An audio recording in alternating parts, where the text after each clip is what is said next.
Daalụkwa ndị ọma na-ege ntị.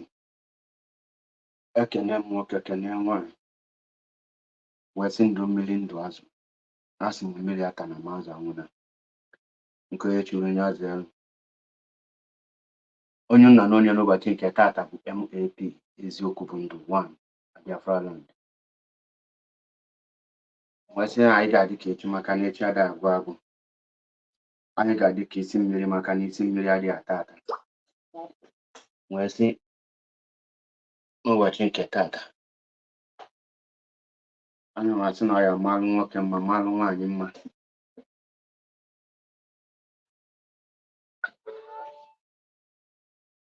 N'iru ka anyị ya na-aga, anyị amadaghachi azụ. Abịago m ka m zie ozi ọma Chineke, ozi ọma nnwere onwe, ozi ọma restoration of Biafra, ozi ọma redemption, ozi ọma udo.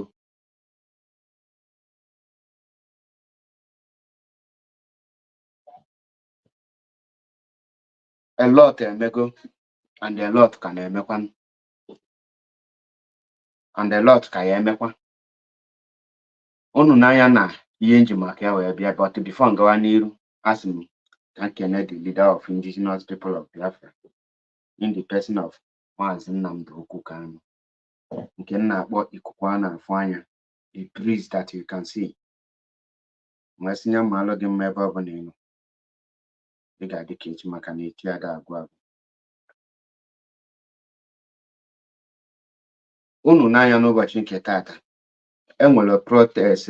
Isiokwu n'ụbọchị nke taata bụ Igbo must go protest is a welcome development. And unu ma a lot of people, amara m the reason a lot of people na-anaghị anọ echeki ka ha ghọta ihe the way o si dị. Amabeghị m the reason our people na-achọghị face the reality, or our people na-achọrọ ịghọta that na everything if solution for something, na anything if mbụ your problem, na solution ya dị very hard. That is, inwete a permanent and the lasting solution is not very hard. At times, the hardness ya dịka the pain self. Among the reason our people do water that now, it takes pain to gain success. It takes pain to achieve a permanent peace and solution. That now any difficulties in on here, you cannot achieve anything solution without much pain and many sacrifice. Now, obulozi your phone and the Yoruba na bankata. Now see that Igbo must go, that they are done, they are tired of the Igbos in Yoruba land. Which some of you nebunupota uneneti that Lagos is no man's land. I have never one day buy into that very idea that Lagos is no man's land. Even the sea you are seeing is owned by somebody. It's a territory of someone. Now, why do I say that Igbo must go protest is a welcome development? Unu n'anya n'ihe na-eme. The problem ndị Igbo nwe bụ na they don't know when to strike and when not to strike. Now, I was very ashamed, to be honest with you, unu mana amụtara m ịpampa okwu and amụtara m mpụta mfụcha eziokwu njiwe maka na oge na nkwodisi eziokwu na ọ ga-eme gị affect ya lekwe. M ga-ekwu onye eme gị affect ya mee gị affect. That is why unu n'anya n'ihe na-aga kịta since e kidnap Maazị Nnamdi Kanu up till today. The struggle na-adazi aya, ọ na-adazi ya aya. Onwelo direction. Onwelo anything na work out because onwelo plan n'ime. Everything the frustrating and everything is moving backward. Why some people their own action will motivate me. They are motivational speaking. Jen, you are doing a great job. Now, in a struggle, I know Nime, I saw total disintegration of that very contraption called Nigeria. I actually break down Nigeria. And the one of the parts I actually see na I na hacholo zibi. Apotanya ani quit notice. Now going that they are tired of us, that I get in a behapo. The same one mpo na choipo. Asibandu woji haje me arrest. Can I agree on there? To be honest, speaking with you, any genuine IPOB member, the meaning of freedom fighting, my hemas and the canon are fighting for. And well, any right, equal Nigerian police or army to any person. Because for you to eager police, automatically you have accepted that the law not govern Nigeria will govern you. You have accepted the country. You have now tried to reintegrate or back into that very country. Now, amalam kawa people the reason. I'm no longer watch the activities of Iheneme in our land for the past 3 years. They kidnapped Maazị Nnamdi Kanu, and I have come into conclusion. And the onano name manya niru. Another man hide my characters to any person. I can't look anything. Another man put any person as my enemy or as my friend. It will look everybody as a human being.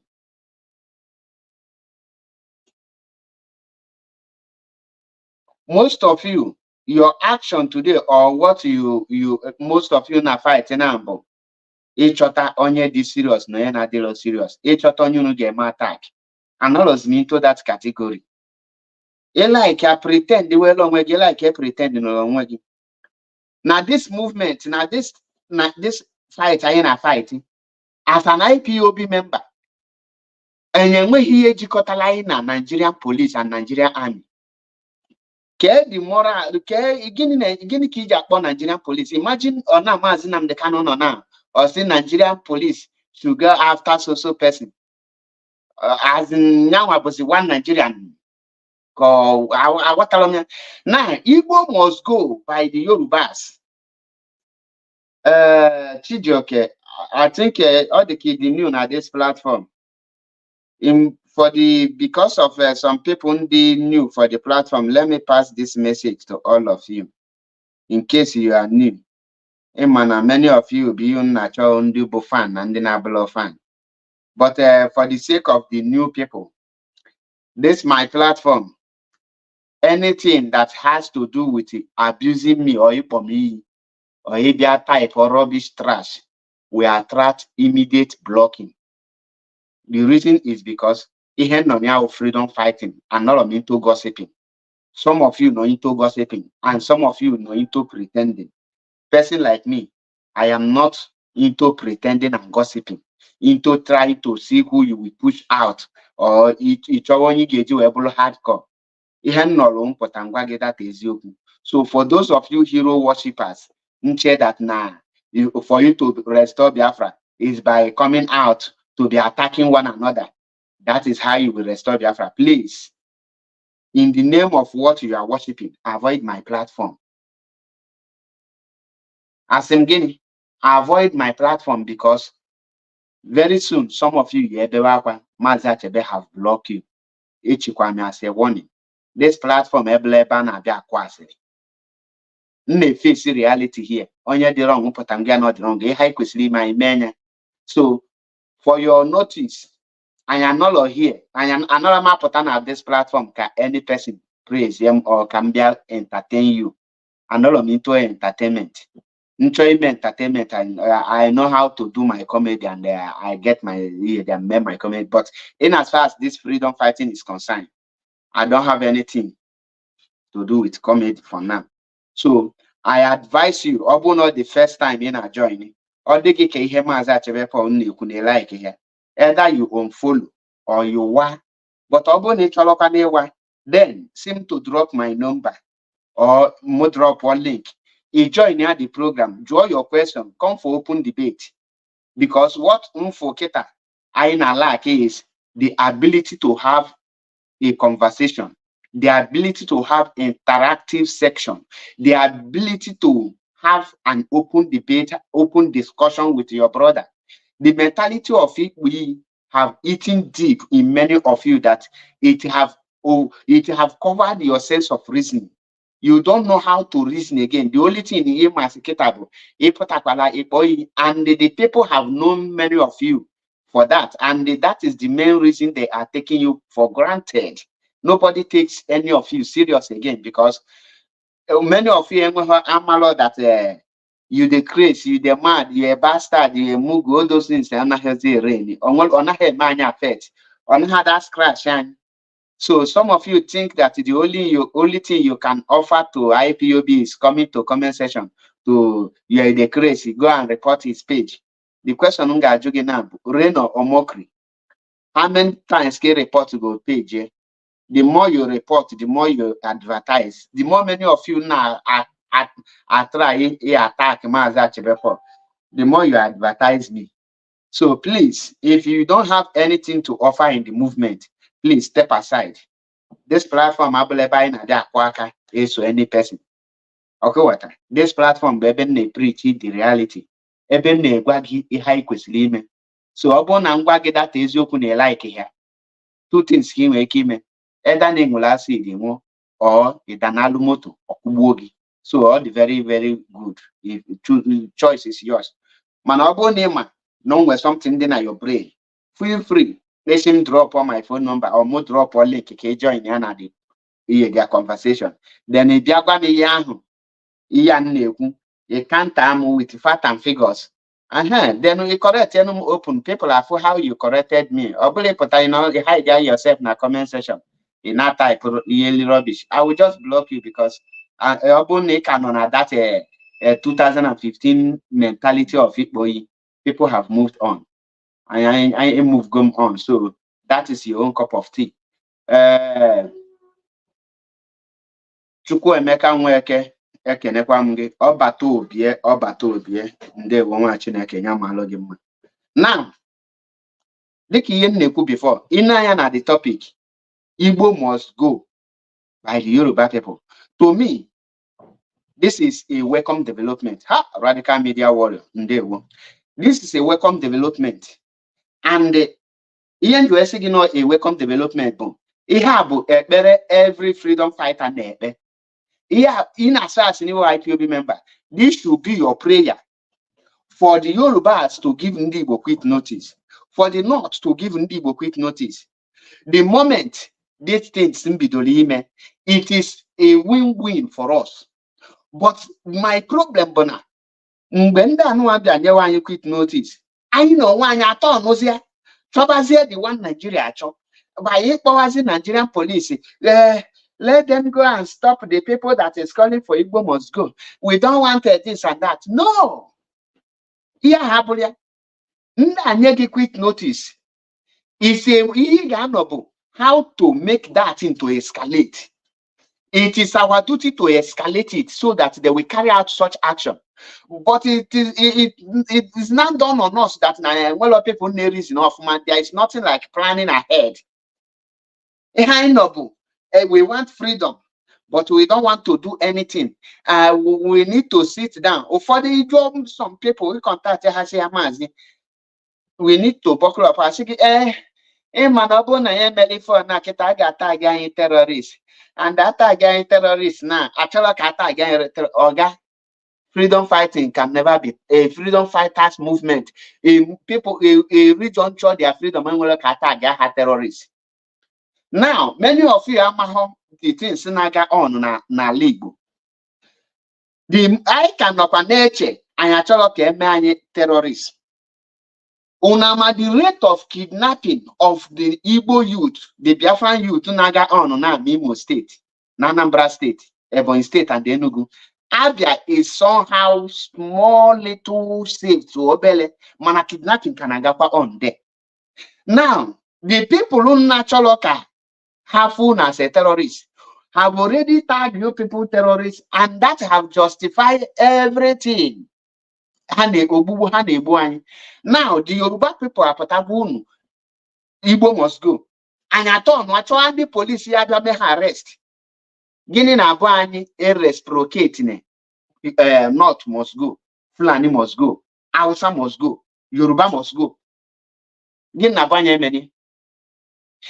A jilo coward, a jilo fear, are fighting for freedom. A coward shouldn't be in the forefront of anything and man. The moment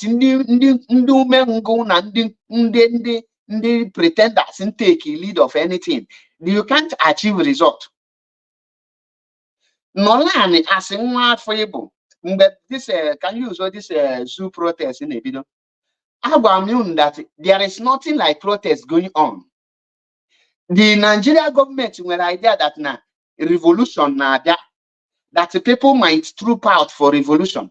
In order to avert that revolution, in order to make sure that that very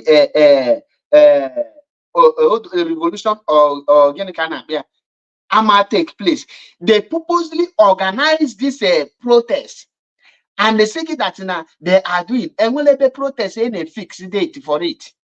The moment they fix the date, this is a government organized protest. Now, this is to quench anything. Now, perhaps I go the protest, and the can African some of the protest, the IPOB, Nande Igbo, is happening, and I'm not here the 30 when government planned ahead and when we're supposed to do our own plan. That is the problem I'm with today. Now, the result of the protest, go end there. Now, there is nothing that will make people to come out again. It's like the coup that took place in Togo. That coup was orchestrated and masterminded by France in order for the real coup not to happen there, because they have seen that a coup must happen there. How would they now prevent it? They now strike by organizing their own coup.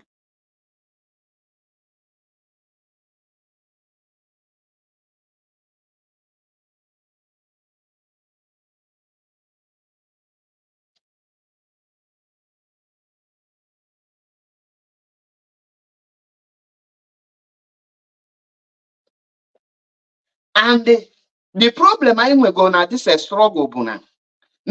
This struggle actually go on a lot of pretending. Everybody they pretend. Will pretend are fighting for freedom. And now this is a struggle, and you will peace and unity. And how long can you achieve anything? The people each know how about are more into gossiping and division. Now, the question I draw our people, Yoruba and quick notice, and the hand I try, Igbo must go. How have we reciprocate that very action? That very action, Igbo must go. Kedu ka anyị ga-eji ka ihe anyị ga-eji gosi ndị ọzọ a that you don't treat Igbos like fowl. Na eme ama anyị ka ewu, eme ama anyị ka atụrụ.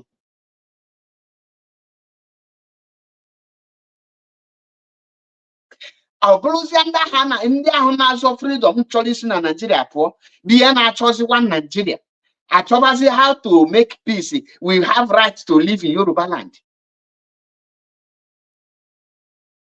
Ana m ekwe na-ekwusi ike ọ bụrụ na ndị anụwa meche ọ bụrụ na enwere anything action anyị na onwe anyị take against this Igbo must go protest.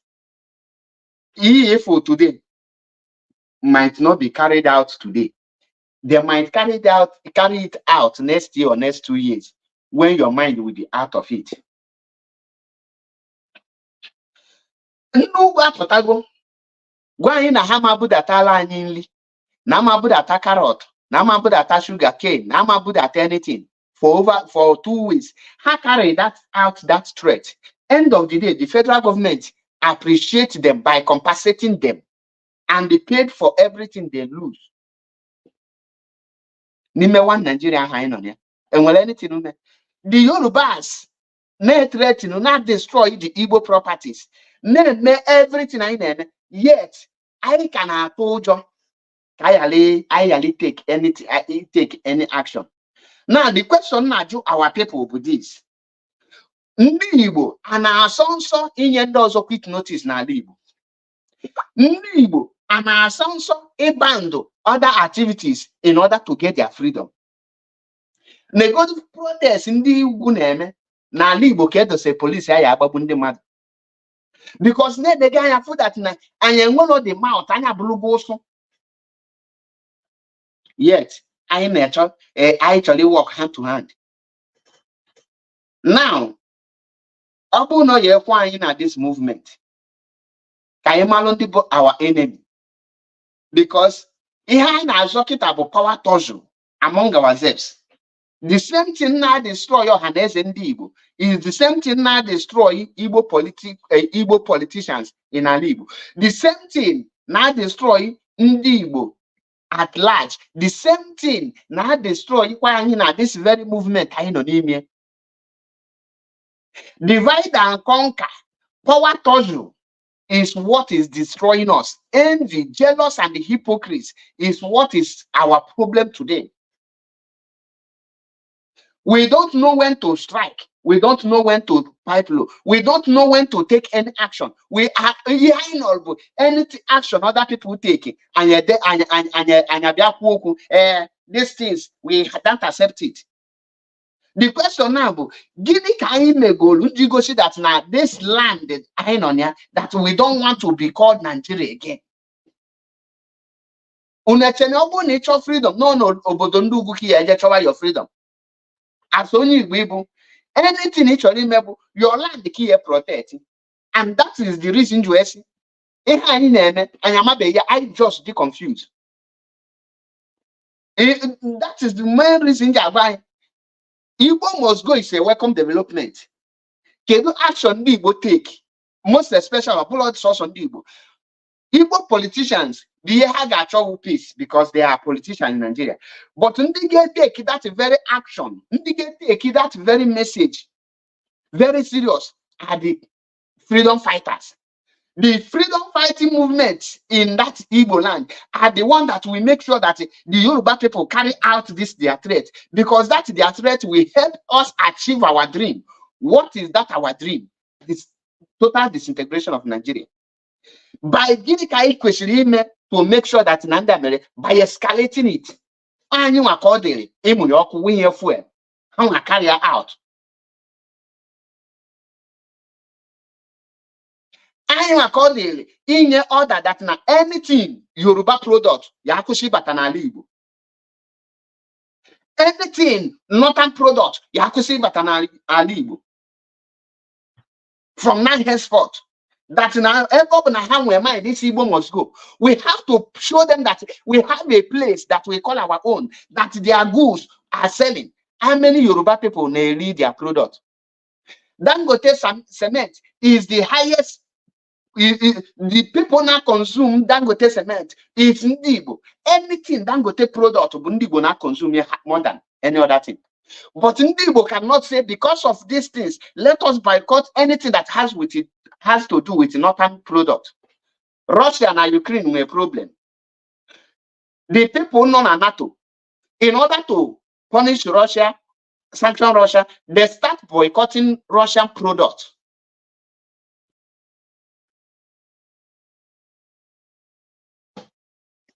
But I want every day. I now complain. It's complaining and lamenting and restore any nation. Tell me one place you move for gold freedom fighting not to complain. Kahana complain every time, complain every time, complain and not complaining. Who are you complaining to? You're not complaining to me, but I'm making enough of the complaint. Guinea again. What can we do? That should be the question. Everything I not complain. People are fading up because of the excess of complaining without no solution. Other parts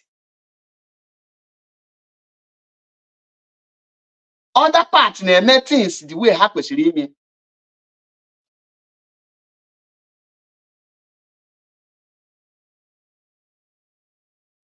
Other parts na things na take actions.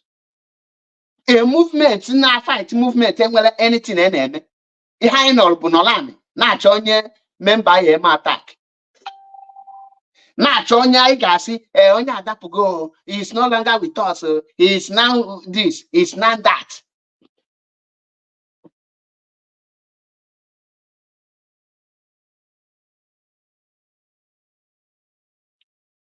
And assumption the North must go, the Yoruba must go. Freedom with peace and unity. Peace and unity. When with the freedom. We need the freedom where you unite with your enemy. It shows that in a deal serious.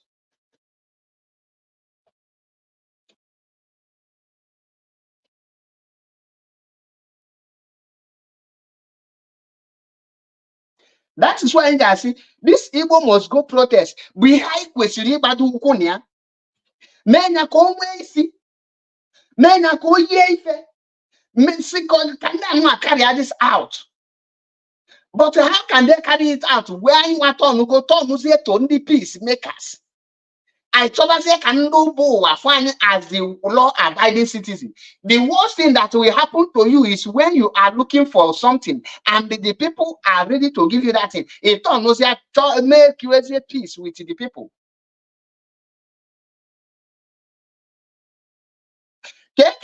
Natural freedom, natural total disintegration of Nigeria, and the people are in a hand made the team, and now the green light. How to do things. Yet I no longer say I fight freedom. I think I find I am very smart. It's how to attack ourselves. If I need you to Jebo Potalo give video of 2019 or 2080 or 20 even before I'm working self. But I use that sense where see this thing done, how can we escalate it? Or by you accordingly, it didn't preach peace. For the Yoruba people in Sinai, Igbo must go. They attend the apology. There is at times, if things or name, you don't need peace to approach it. You use violence to approach it. It becomes violence with violence. Then after it, another round table. The reason pattern and the when we're on Nigeria attack Ndu never have winter, Ndi Banolona here. Ndị Yoruba bụ ike, ndị Igbo nọ na iyo. Ndị South bụ ike, ndị Igbo nọ na iyo. Any tribe or region bụ itela against ndị Igbo ga-abụ ndị na ya iyo. Ndị Igbo nwere mgbe ha ga-anọkọta ha bụ ite to gosi that na ha bụ ndị Igbo.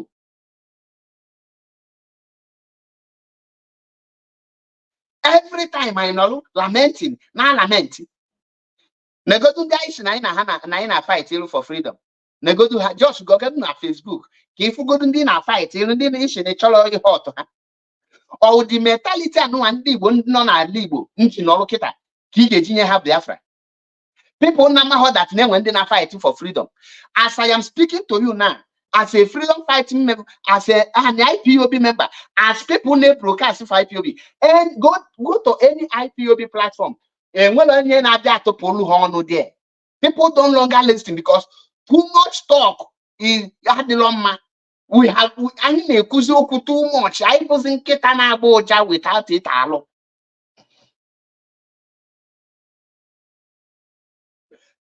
Any person name a business, now avoid the risk.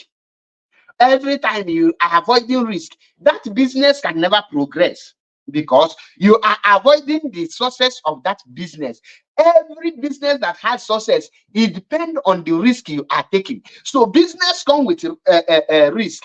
The success is the part of the risk. What makes business to excel is the kind of risk you take. What you do is to manage your risk. It is called risk management. And you don't avoid the risk. In other words, you must take risk for it to succeed. Now, I want to achieve freedom, but we don't want to take the risk of fighting for our freedom. I want freedom in a platter of gold, where all Igbo business in the north will be intact, where all Igbo business in the west will be intact, where all Igbo lives in the north will be intact, where all Igbo lives in the west will be intact. Everything will be 100% within the Igbo. Then we will not get our freedom. It's not possible. We are not serious, and this serious. And we look at freedom with the Igbo properties and Igbo lives in the north and the Yoruba, not intact, or they're not possible, including Igbos in the south south.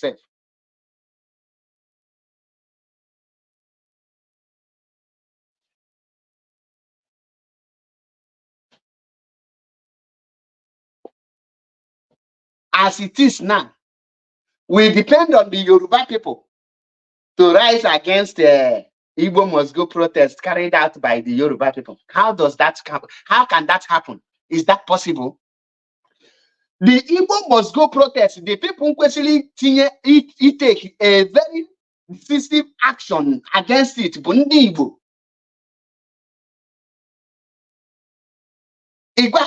You can't take us for granted. Man, what was that heart? That is why since they kidnap everything just now does everything just now that from worst to worst, from bad to worst.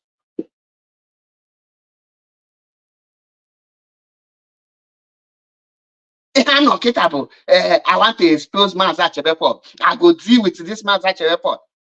Does that you get sense at all?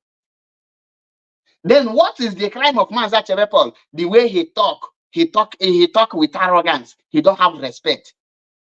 You earn respect, you don't command respect. If you don't earn my respect, I don't give it to you. Yoruba, Igbo must go. So we are now afraid to break out. One place, if na fight for freedom, abide with the law of the country. Actually, you must make that law of the country invalid in your own land. You erect your own law that will govern your region. That is why, even as Catalonia is in Spain today, Catalonia has the law that is governing them, not Spanish law. They have everything. That is why when some people use them as an example, go and check every country that break out from any country. You will first of all make the law of that country actually invalid in your land. You don't respect it. The problem we want to impress the world that we are gentle, we are not violent. How will the world listen to you? The world then they're going to be gentle. What put a lot of mistake they are in him. Mistake I at this movement is that is that is uncountable. Ndị Nigeria na protest now. Blue Russia flag. And from some people, Putin, come come and take over Nigeria. Nachiwachi. Ima the reason. So because you carry Russia flag, then Putin will come to you. Have you met Putin to have a very good conversation? If you go Hamas, if you go Palestine, he blew Russian flag na gayali na their protest. If you go any other foreign country, name a protest or not actual anything, their freedom, harap people their own flag or blow another country's flag. Manada thing no gume, okay, manada Ethiopia nene.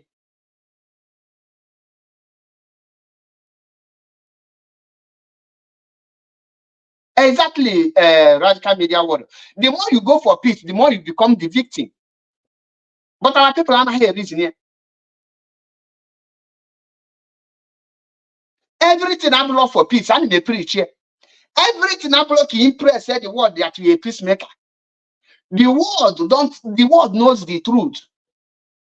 The world know everything that is happening. The world wants you to force them to speak. You need to force the world to speak. How can you force the world to speak? Is it by peacemaking? Many of you are not aware that Palestinians have been recognized as a country by United Nations. Why Palestinians reject it is because they tell you that Israel is a stranger in their land, that Israel must go. That is what is holding Palestinians, not that they are not yet a country. That is why when many of our people in Suzu, I'm one of the Israel media platform now didn't follow us. No, for the thing. That follow how our people are showing their stupidity there. You stand with Israel against Iran. In the other hands, you stand with Russia against Ukraine. Then how can these two countries be of help to you? It shows that you automatically confuse, because Israel is an enemy of Russia. Russia is an enemy of Israel. You see the reason why I tell our people to step aside. But many people today, you are calling on Putin to help you. You are still holding Israel flag. Now, Ofuakana Lagos, Ofuakana Igbo, you know, with Russia and all with Inca. A freedom fighting hand with any country.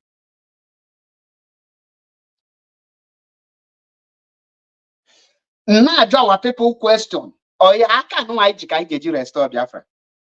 Madonna can equal to Kumazin the can. In August break now, people know Europe. This August, our August break. Many people now got August break. Now a lot of you may travel. When last did you hear Mazin the can? Behind the check it out. On your champagne, which a drunk apatana TV, I call for the release of Mazin the can. Then media say the pressure is coming for the God, there's no any pressure coming for the release of Mazin the can. You know why? Nigeria is a sovereign nation. It's a theory, which means if they want to deal with you as a country, the enemies, they will tell the enemies who want to act as a country to deal with this person. Emalona. Nigeria. Your enemy should be that Nigerian government. Your enemy should be the other people, natural people. When I say Nigeria government, your question Nigeria, can they put the main enemy anywhere? The main enemy anywhere but the north and the west. And any action I personally take against these people. Against these people. But a lot of you and a half here. In a chebuki, they have members at a Paul attack. He is no longer attached. Master, I am disappointed. Some of you never could disappointment and ne do nothing kapun issue bedine. On Abamanya Miri. Now the great movement, Masanam the Kano Rapo, ne TP and Nike, and we are pretending that everything is working fine. Pretending, continue pretending. You will wake up one day and see that you are the one remaining, only you. One day you wake up and see that in your unit, not also again here, a for that now you are not doing it well.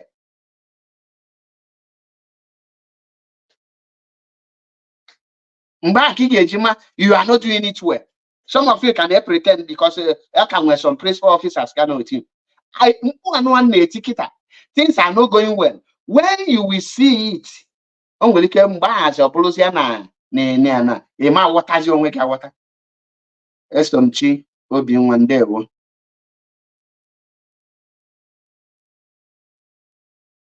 Yoruba Yega green light to take actions against them.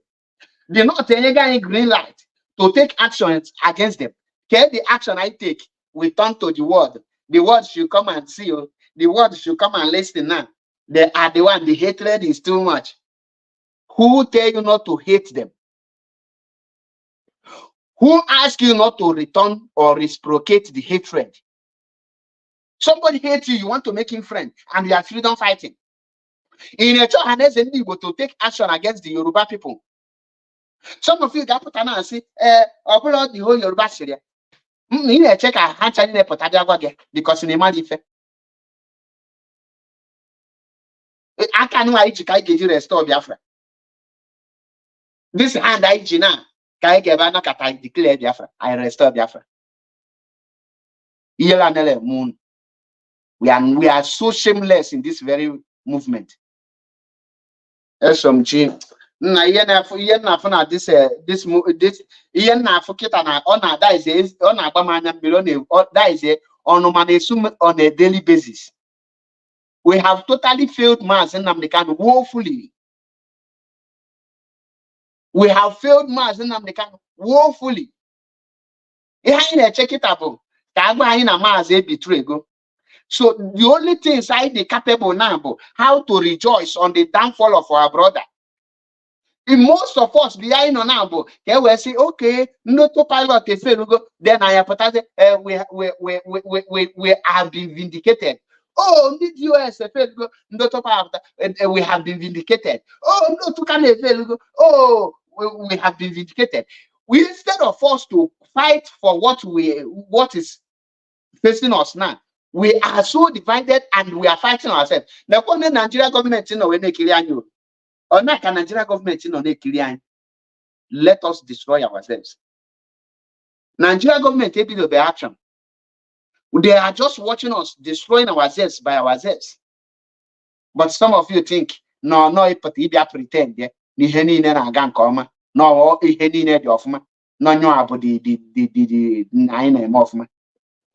every smart thing is an achievement. A very genuine IPOB member and the freedom fighter should be worried at this point. Any genuine IPOB member should be very worried in what is happening now. Because here and on, this is not a freedom movement, but we are heading to our own self-destruction. The kind of kidnap naga on Ali Bokita by Nigerian military. The kind of kidnap every day 18 sitters in the load our youth in different prison and now slaughter, now harvest organ. Yet I choke at the natural at the world. Okay, I choke at the world for as a peacemaking people. Oh, we don't want to be target terrorists by the world. So the world try target terrorists. Hama tag again. You don't want to fight, but you want freedom. How will you get it? Igbo na sonsi band anything that has to do with Fulani people. Ordinary cow meat, we cannot ban it in our league. But I call we are in charge of Igbo land. We are in charge of Biafran land. Ogamwele is charge. Mazin Oluni make it alili bunwoke mmadụ. Alili na-eli Mazin Nnamdi Kanu. No, he alfuni no just no within 3 years. Or not nani. I am protecting this movement in order for Mazi to come and continue where he stopped. So you want Mazi, you are stagnant in other ways.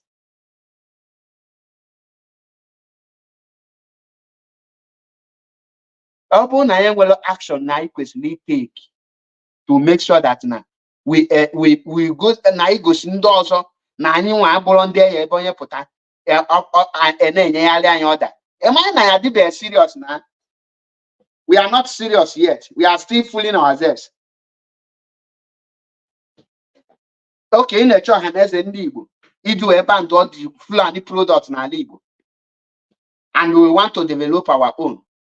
Funugo country not at develop without develop their own indigenous product without giving ban on the other foreign product, using tax to hide. Ihe anyị na-azọ nụ ka nna ndị Yoruba enyego anyị ha ịchọ, and they can na-ekwu again, a freedom fighter. Onye ọbụla kpọrọ onwe a freedom fighter, ị nwere right ịkpọ ndị uwe ojii to any person. And many of my brokers, you might like him. I don't like him. I don't want you to like me. Gini kanji you like him? I am only worried about the movement, the effort, the things I think you good. Many of you are not worried. If you be worried, because I forgot to get a hardcore. Gini po hardcore. Nego to ka media warrior IPOB deny.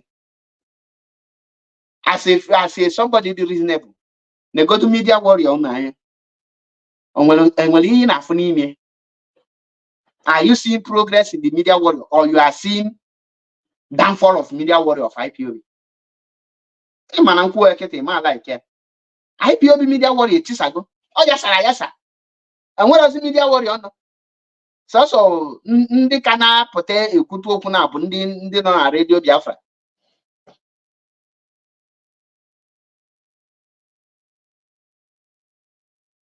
Anya ọbụla gbakpụrụ ime because enwere anything na-apụta, enwere onye dị serious, enwere dị serious. Ihe anyị nọ kịta bụ anyị just na-achụsi nta ọnwa anyị. That is why ndị ego unu na-ekwusi ike. Ụfọdụ pụtara ihe dị a na ịdị against mmadụ eminiro need the right. Now your two enemies start fighting themselves, have not make you a victory, have not given you victory. I'm not in our naga. Many of you general freedom, but yeah, in Zuzu.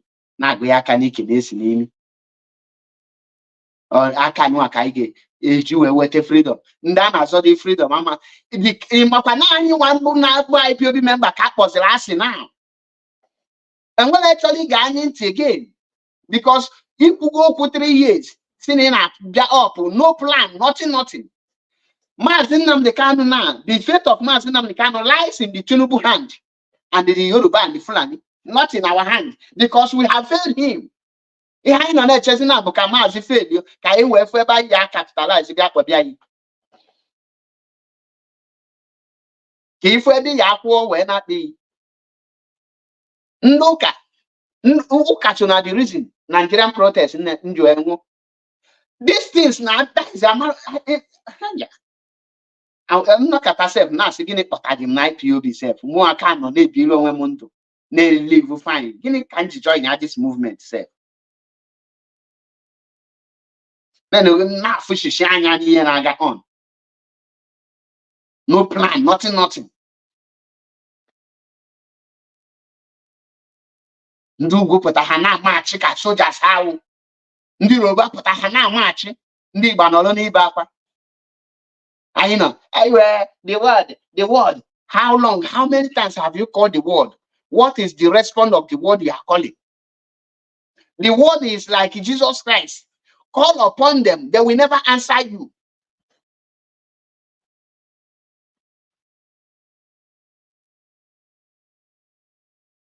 That it will take only violence to make you to be a strong man. Know it today.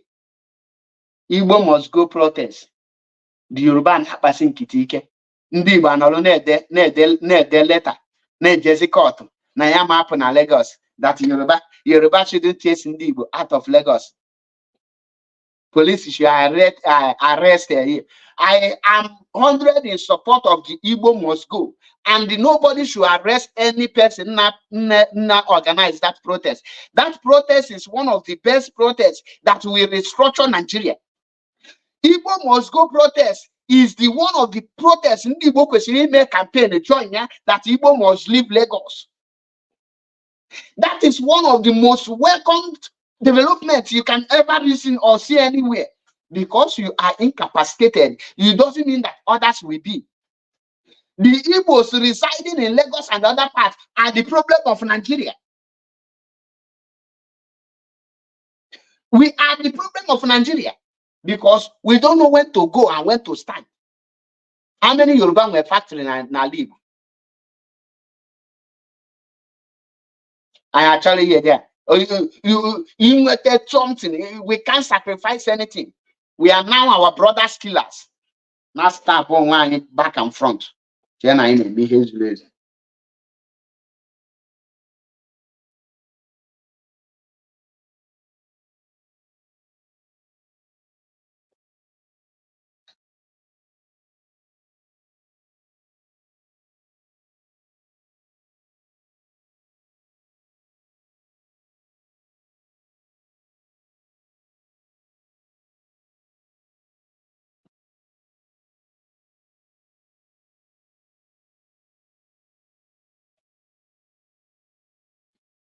This Igbo protest, Igbo must go. But ihe ndị Igbo niile kwesịrị in support wholeheartedly. Mana guess what? I did say kpọwa Nigerian police. Hey, Nigeria, well, arrest them. We don't want it. Why are the hatred is too much? They are now calling for Igbo must go. Are you not fighting for Biafra? Is Biafra not part of Igbo must go? Eh? No. On a Biafra solo na Igbo must go. Ajụọ gị na gịnị ka anyị na-eme to free Maazị Nnamdi Kanu? Ị na-ede ka ukwulo. Ị na-ede ka mbala. Ị dị ka onye appraise amị. Ị dị very confused. But ị chọrọ ikwu okwu. The fear, ụjọ na anyị n'ime is too much. Ụjọ nna anyị n'ime is too much. And I am continue this aka anụ anyị ji. Aka anụ anyị ji. The fear is too much.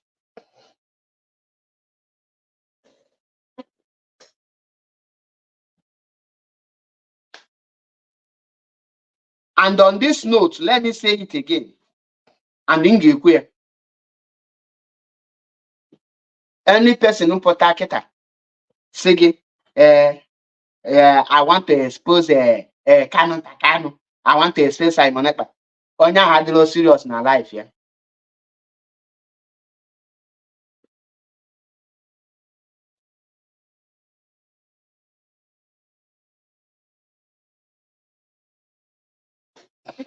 Facing the reality, I can come. Every person, none of this struggle for she na to go on say. Guinea back our problem. The moment I happen I na to be also a back a problem in bido. The division that among ourselves, if you go one cable get take to. How will it take you? Before can point again. Every genuine IPOB member should be worried of the current condition of Biafrans and the Igbo. Currently now, you should be worried. You are worried because you are part of the problem.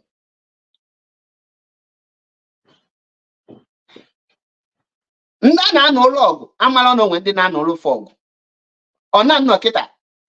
when any Igbo person, most people,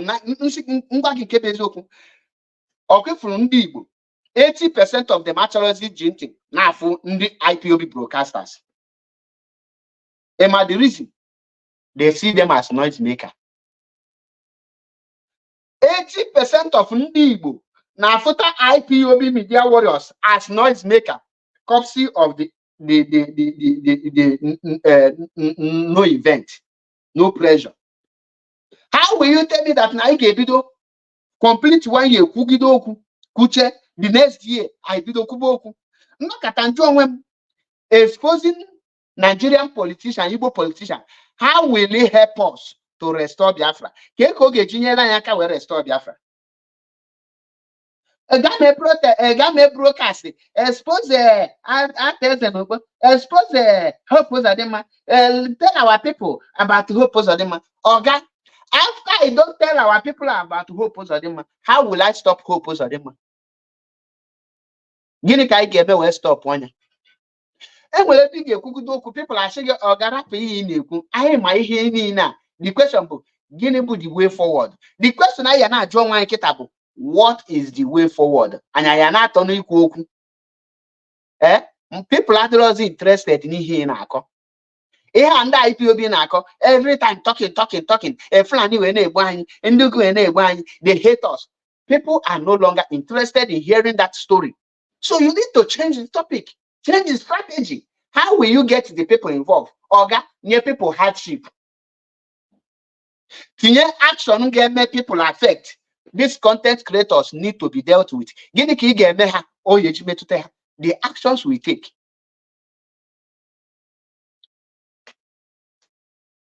Many people now up. People are going out. People are not coming in. You onwe gị why? You kwesịrị ịjụ onwe gị ese na ya ajụ n'onwe gị ese. Mgbe ịjụ onwe gị ese, then you mara that ihe emebigo. Ihe emebigo. Igbo must go. And not the police. We are calling the IG to investigate those that are behind the Igbo must go protest and arrest them and bring them to justice. On the way that now people not fighting for you, the protesters of Igbo must go are the same thing with the people not fighting for their freedom. They are the same thing with IPOB. They are the same thing with me and you that want to go out of Nigeria. Igbo must go protesters and IPOB. IPOB is fighting for Biafra must go. Let Biafra go. And they let Nigeria. You see people naturally. You need to accept that thing and do something in a way that it will make it oyefe or provoke Zendozo.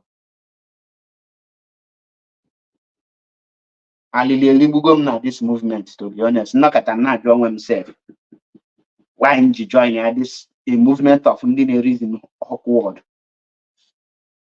To be honest, not just show women CK because here I just need to see one line up and down. The worst thing any man can do to himself is to deceive himself before his enemy. When you start deceiving yourself, thinking you are deceiving your enemy is the worst thing that you will do to yourself. Currently now, I need to deceive one line, think that we are intelligent. Now I need dealing with our enemies. Meanwhile, we are the one orchestrating our own destruction. Man, am I like here? Am I like here? Negodo, I give one example just now. Negodo IPOB, almighty IPOB media warriors. Gini ko ne use? Gini ka IPOB media warrior ne use? Hey,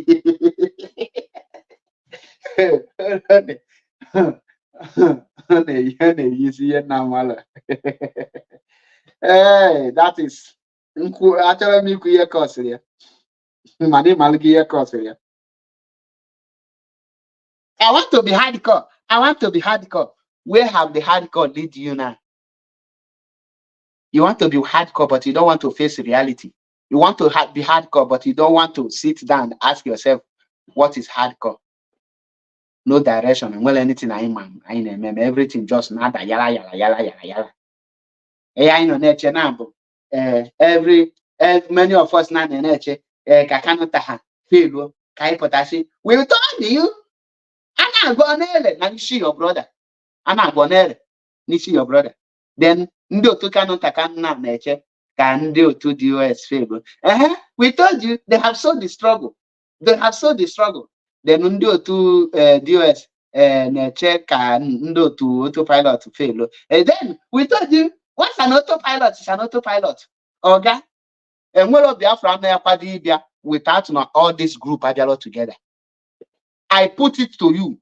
And what of Biafra without every person equal when meeting.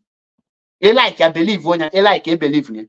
Biafra na ha akwado bia tata unless man if autopilot IPOB ihe niile ekwekọtara aka ọnụ nọkọ ọnụ resolve all this issue onye ọbụla mind their business. Without this event take place, oga there is no Biafra anywhere. Go and write it down. Get that way to I like I believe on ya, I like I believe on ya.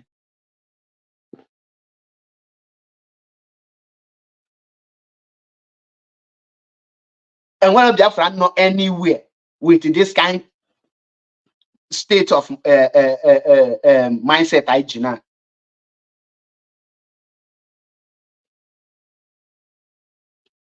Ndị Igbo kwesịrị ịdị na-eme ihe na Yoruba na-enye ndị Igbo quick notice very soon now. Benin people ya enyekwa ndị Igbo quick notice then ndị Igbo akpọ ọha na eze ndị Igbo then akpọ Imo State, Anambra, Enugu, Ebonyi and the rest anyị jere ya ndị binye anyị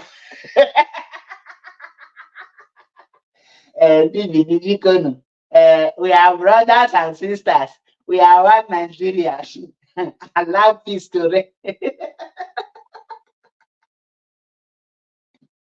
Na ihe anụ freedom ka anyị na-fight njigolo wee get ihe na fight of freedom ọla aka anụ aka iji fight freedom iche nwe country enwe freedom n'ụwa everything you depend on the world. Nna ọ dị ka m ga-akpọ Putin ka ọ bịa nyelu maka restore Biafra. Ihe emebigo onye owe things are not going well. Ka anyị kpọọ n'onwe anyị meeting maka na ihe anụ aka anụ anyị ji anyị na-aga bụ we are heading to self-destruction.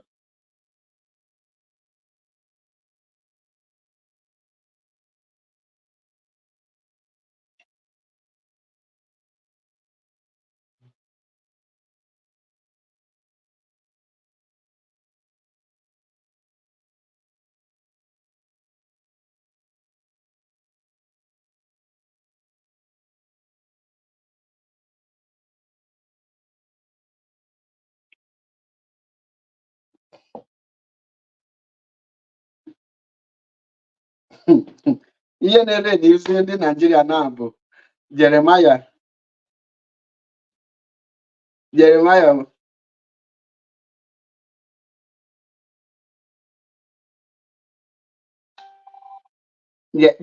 Motefufu with a very dark man. Jeremiah is no venture. It's not a bunch. I mean, Jeremiah is not looking at Ude na Agwaja and the very dark man. Jago will do the team. I like one at times this because don't cannot suspect because I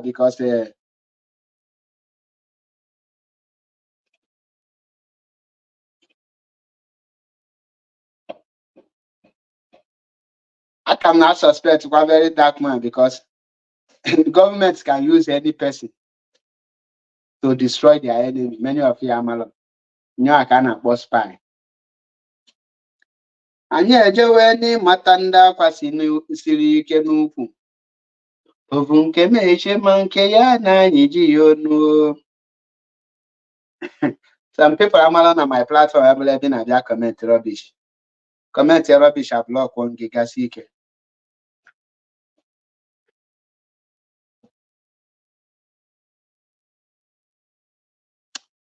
Na ihe na-eme na this many things na-agba anya mmiri.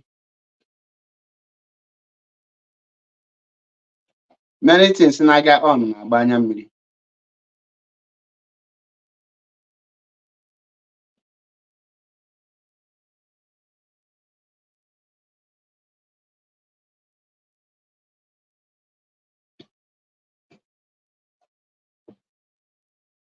Mgbe this protest na-ebido una m ihe first trend ndị IPOB that the organizer have put Maazị Nnamdi Kanu as one of the condition the government here meet that they make Maazị Nnamdi Kanu as one of the condition for this their this thing, and for that reason I think we need to join them. Since the organizer are the Maazị Nnamdi Kanu, na no go when go protest they should release Maazị Nnamdi Kanu. Anyị abandon go Maazị Nnamdi Kanu move on with him. That is it.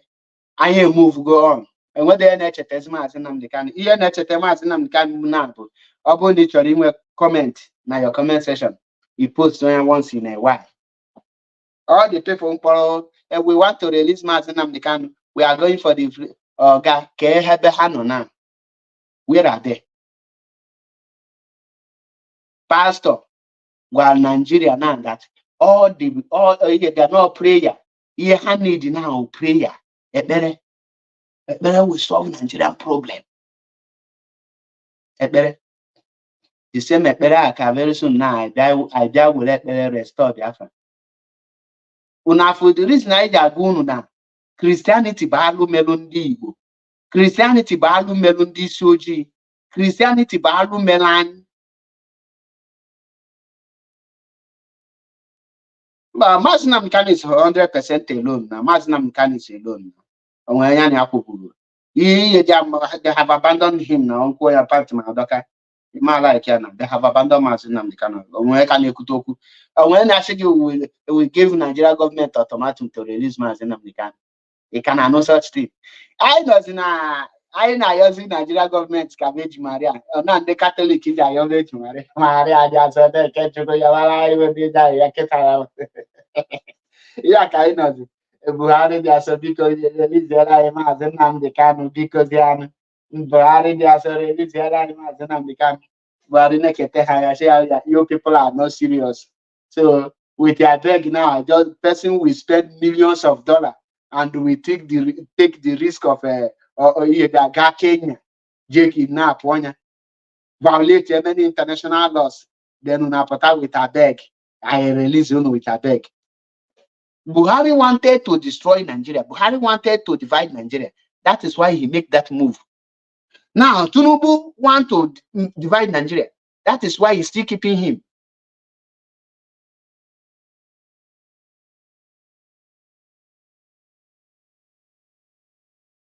That is why they are keeping him. They are keeping Mazi Nnamdi Kanu for you to revolt, for you to rise up, to fight for Biafra. At the end of the day, that is the solution. Okay, okay. For example, now, I am saying DS should make peace with Simon. When Biafra is restored, Simon Amabata Biafra or DS Amabata Biafra. Only your papa will be in Biafra. Or na ganoza na for Chiamaka Ajade, sino no autopilot Nyalike Ikeni. Go on ekuya na if only autopilot na street gina inale Kenya. Go on wegezoku. If only autopilot na street ina Kenya. Why if one Nigeria knows or Guinea na Heriko. A guy marriage now on autopilot no there. Only go autopilot. You know they drink with them. Because of it. Happen to pretend oil soccer, pretend it happen. Even now, autopilot is your enemy. Now social media can end. Many of us Neriko with him, autopilot. George was your coordinator, one of his best man, but in autopilot. Get count before you start. Okay, we'll check it out, but I'm not gonna know now. For your autopilot to tear bottle on issue. Are you checking out bag? Keep on deceiving yourself. You gonna deceive woman. For example, I'm in Italy now, Chiamaka Jere no Italy, and they'll be close to me here. Then Potanos are now unfair. Chiamaka Jere is my enemy. He is not my enemy. Unfair even though Obon and now my old and going mania on war. I got to go those who are pretending. Put on social media and they pretend rubbish. Oh no, yeah, that. Do I join the meeting in one Nigeria again Diginuche. Is one Nigeria not your enemy? But we are in one Nigeria. Some of IPOB members were members of Ohanes and Igbo. How join the meeting in Ohanes and Igbo?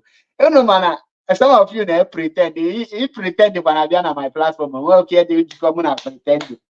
Yeah, for your secret, I go panamia. Because I want you secret. You can't secret. Not at a hide or something. You know, memo being color. This my young age can be your way teacher. I don't make sure those planning.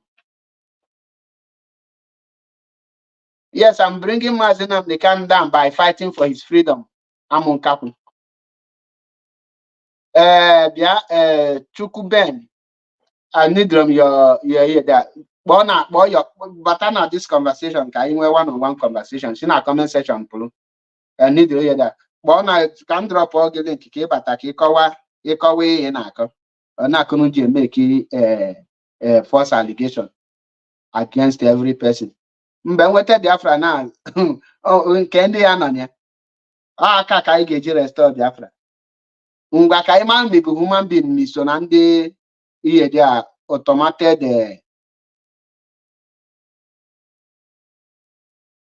any person nọ na this struggle nsị gị na ya fụ onye autopilot n'ụzọ nyagbuo onye ahụ just na-ejisi onwe onye ahụ ezigbote onye asị onye ọbụla nọ na this struggle now sị gị I don't if I see onye Igbo bụ onye autopilot anywhere onye ahụ na ọ just na-ejisi unu onye ahụ just ime like ya and mụ amadia deceive onwe m okay m pụta kịta nsị gị mfonye autopilot na n'ụzọ mgbuo ya ọ ga-asị ezigbote asị the earlier we start uniting ourselves and drop all this nonsense fight against ourselves is better for us. We are not achieving anything with all this division. And well, anything I may achieve, yeah? Rather it will create more division. And I could boom and boom again. Highest in the Asebu, let in the autopilot Melo Gaba. I want Melon Kaya Gaba. Mania in a deck of blue fool, ye there. Oga or Wapolo. Chukuben, but I hear can sanitize your brain or say so. But I can sanitize your brain. And now, as me, any open up on Igbo. And now, as my Piasi, my can also know autopilot. In my reason, Igbo never celebrate in the Niger Delta. One reason I just celebrate in the Niger Delta. One reason. EJJ celebrate in the Niger Delta. One Nigeria. Okay, each of company Igbo Masi. Then I form my Niger Delta. So you might heard that na Mazina canon email got on the Niger Delta and course. Niger Delta youth are the main reason.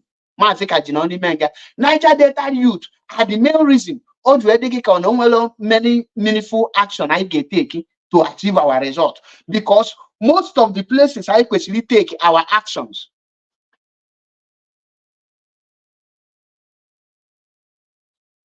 Most of those places, the Nigerian government recruited the Niger Delta youth to be there and working for Nigerian here. The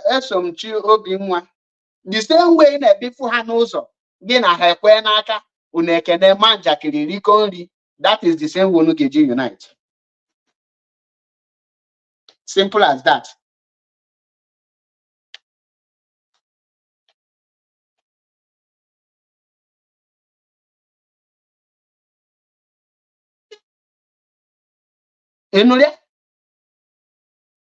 I can never again create myself any unnecessary enemy.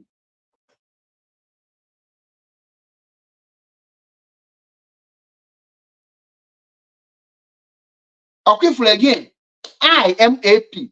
Can never once again create myself any unnecessary enemy again. Okay, what? Unnecessary enemy. Then I fight for nonsense.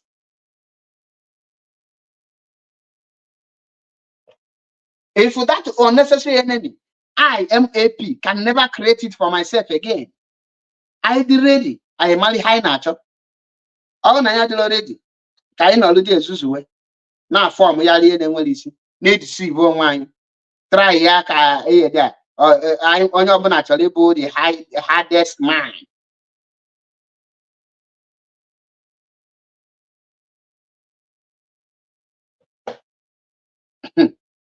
You might like him at this platform money.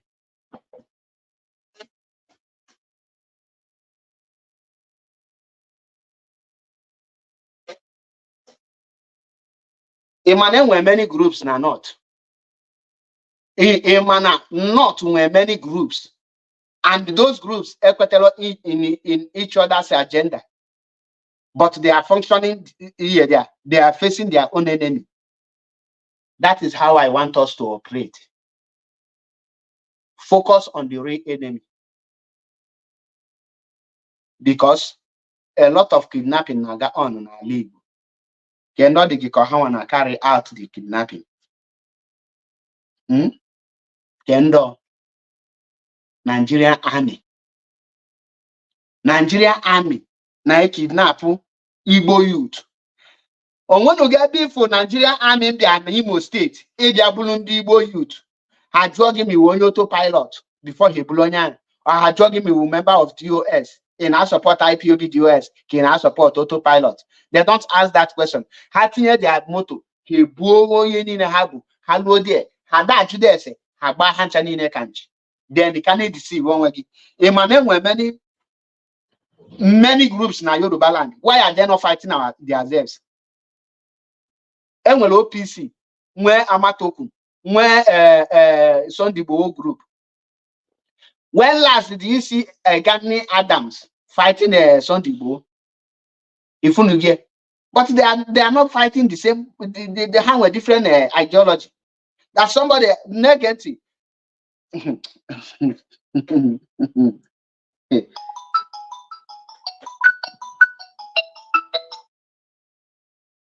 Hello. Watching I can do. My voice is coming out clear. Am I correct? Yes, your voice is coming out clear. I think so. Yes, actually, me joined on video, but very unfortunate in my office. So, in my laptop of job, I can't use it for this program, and that is why I try to use phone, but it's not connecting with phone. That's why I said I want to call on phone at least. Good. Yes, I have a disagreement with you, and that's why I come so that we can reason together. That is how it's supposed to be.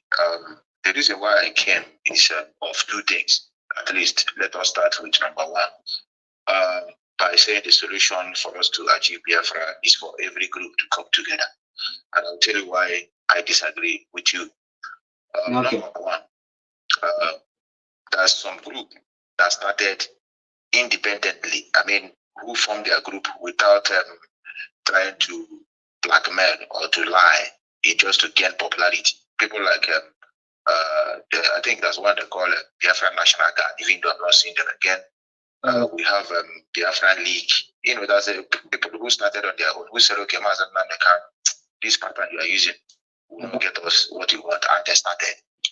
And people who got them, stand up, at least you, as an example. I have seen a lot of lies and blackmail accusation on your head. Even recently, I think this guy, the guy you mentioned in Jamaica, he posted something. I think that was on July.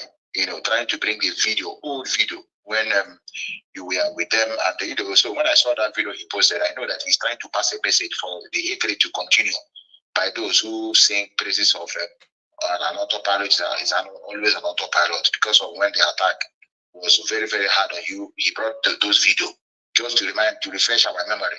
Look at this person. Look at what he said about the leadership. So, without going deep into that, the problem to achieve our aim is not a matter of coming together. You may come together. What of the mindset? What is the mindset of those that are coming together? These are the points we have to look into. If we in IPOB, have a very strong mindset regarding of the division, we will achieve a very good aim to convince those in public. Because what people on ground are looking is who is the one that is giving us what we wanted. But even in IPOB, as me and you standing, I can begin to mention the coordinators that are deeply into religion. Many of them have even created enemy among those that are coming to the meeting, because those that say that they don't want to deal anything with Jesus in this our struggle. Some of them are die-hard followers of Igbo. So the problem is not coming together. This is where I say I want to come in, number one. It is not a matter of coming together, those who are fighting for freedom. You should ask yourself, what is their motive? What is the mindset of those, the other groups? I believe in unity. I believe in coming together. But I am also involved and very careful in what is the agenda? What do you have to bring in table? What is it? What was even your motive initially, that made you to start this movement? Now, you made mention of those in Biafra land who are taking the life of those in Biafra land. Are they autopilot or whatever? Like I said, Mazen Namikana said it in broadcast, that whether we like it or not, those of our brothers and sisters who were deceived, to join whichever group, when they come back, we should accept them with wholehearted, we should accept them with open hand. But the people who don't try to deal with it, the people that conspire to deceive others. Because in this movement we are, we don't know how they deceive all people. They deceive. Some people, nobody's perfect. Even me that is here. There was a time I nearly fall into P4 divine, but I got myself and I returned back. So I think I came out openly and made up. In fact, they deceive themselves, and then the real freedom fighters, because they are open. They find themselves and fall out. And again, they have senses and say, okay, no, I'm going in the wrong direction, I have to come back. So there's a difference, brother. It is not a matter of coming together. If you like, let us come together 1 million times. What is our mindset? You can see what is going on in our land today. Even as me and you speaking, Ebukobi is building a very big auditorium in Imo State, where other people are now going there to buy land. A lot of people, land that have been there before, nobody's buying that land. But if I tell you the rate where people are buying the land now, you cannot believe it. Why? Because church is coming there. So we have a problem. Normally, this Biafra issue is supposed to be dropped first. Let us deal with our mindset to know that do we really want for freedom or not. That is, let us just stay on this number one before I go to number two. Okay. Thank you, my brother, because you will put a nice topic and your own point of view all the very clear. But the reason you say that we cannot achieve anything without unity. I call unity. A lot of people are what is unity first? Unity that we must come together and become IPOB members. That is not unity. Now, let me use the example you give. Let me start with it. You say that the mindset of our people is what we will consider. The mindset of those I was talking, what is their mindset? Now, the same mindset of autopilot outside. Now, can you go to the mindset of the people I know with? Get their own mindset. Are they really fighting for freedom? Or are they after how to chase people out? Are we united? The only one non-IPOB. That is, let me use the name, the people under the command of IPOB leadership. Are they united? Are we united? What is our mindset? What are we bringing to the table? If that is the same thing now,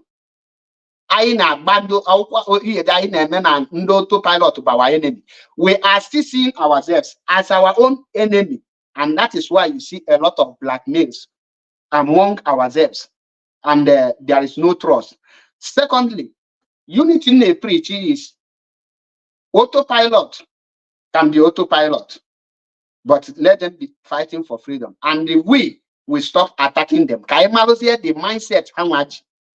Then let autopilot stop attacking IPOB. For example, I got about this meeting. I them with them too much that now our people divide in this way, but getting cause of that division. The initial stage of this division will confusion. For example, can you use someone for example?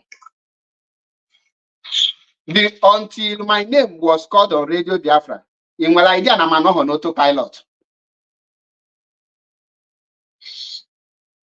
Yes, I just I'm listening. Now, till after put on Radio Biafra, after expel on Radio Biafra with the name Nambu an autopilot member. That is a very big lie from any person on IPOB.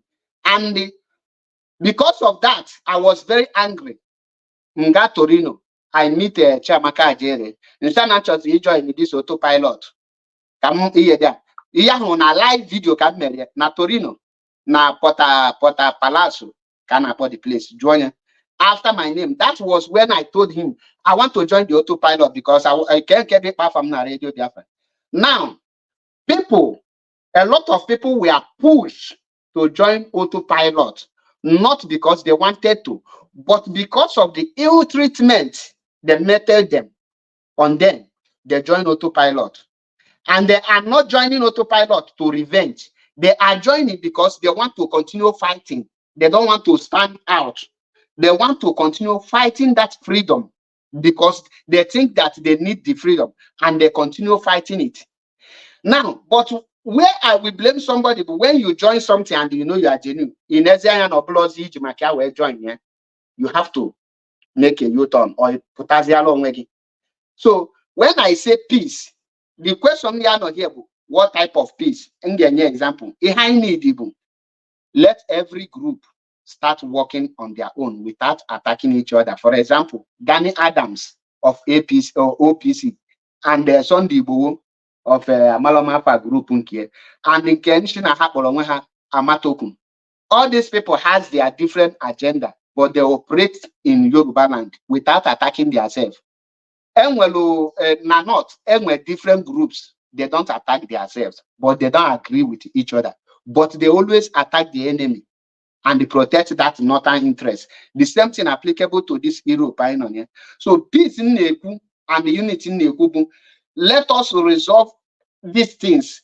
I am tackling between ourselves. Konobuna operate with his name. Let autopilot operate with autopilot name. And the focus on Nigeria government. Then was there a meeting point? Onobuna for their own agenda. That is my own point. So most especially autopilot as your enemy. I disagree with that one totally because 90% of people joining autopilot were pushed by blackmailing and the wrong judgment, which I am one of the example of it. I was accused of joining autopilot and my name was mentioned on Radio Biafra without any atom of investigation. Even my national coordinator then, Adela, aware of my sacking. My regional coordinator, Adela, aware of it, including my unit coordinator. Then who give the information that Maza Cherepo is an autopilot? Okay, Maza. I think I've listened to your points, and that is why I said how I wish we can be doing this. I mean, every IPOB personnel, or whether those that are broadcasting, because sometimes we have a divergence opinion does not make us enemy. Let me start by what you said. What brought about autopilot is a confusion. Like I said, let me also make myself clear before you get to me. Even you that are with us, you see the way I'm still combating those in IPO. You are watching the way they attack me. So when I said that we need to ask ourselves the mindset we have, including us. I'm not exempt. I'm talking about our race. If you watch my program, you will hear me say our race are down. The reason why Amazon Americano is still in tension is not because of IPO. It's not because of autopilot. It's because of our race collectively. But we're a bunch of failure. Sometimes, if you see what is going on, you'll be even worried whether are we the problem of even the Black Africa, because we passed through genocide and we didn't learn from it. We still travel back to the land where those slaughtered us. We went there and they broke their land. You are the one that asking question now that can tell us a number of Yoruba people who have establishment in Biafra land. You can see no, that we are bound. Even if you go to all these competitions, go to Olympic or go to World Cup or anything event, even in diaspora, it's Igbo people that always represent Nigeria. Go to Nigerian Association of any country, you will see Igbos are mostly in that in the gathering. So that's why I said our mindset as a race need to be revisited. The confusion you are talking about is as a result of superstitiousness. Let us assume our race are very, very strong and at the same time sensible. There will not be anything like autopilot.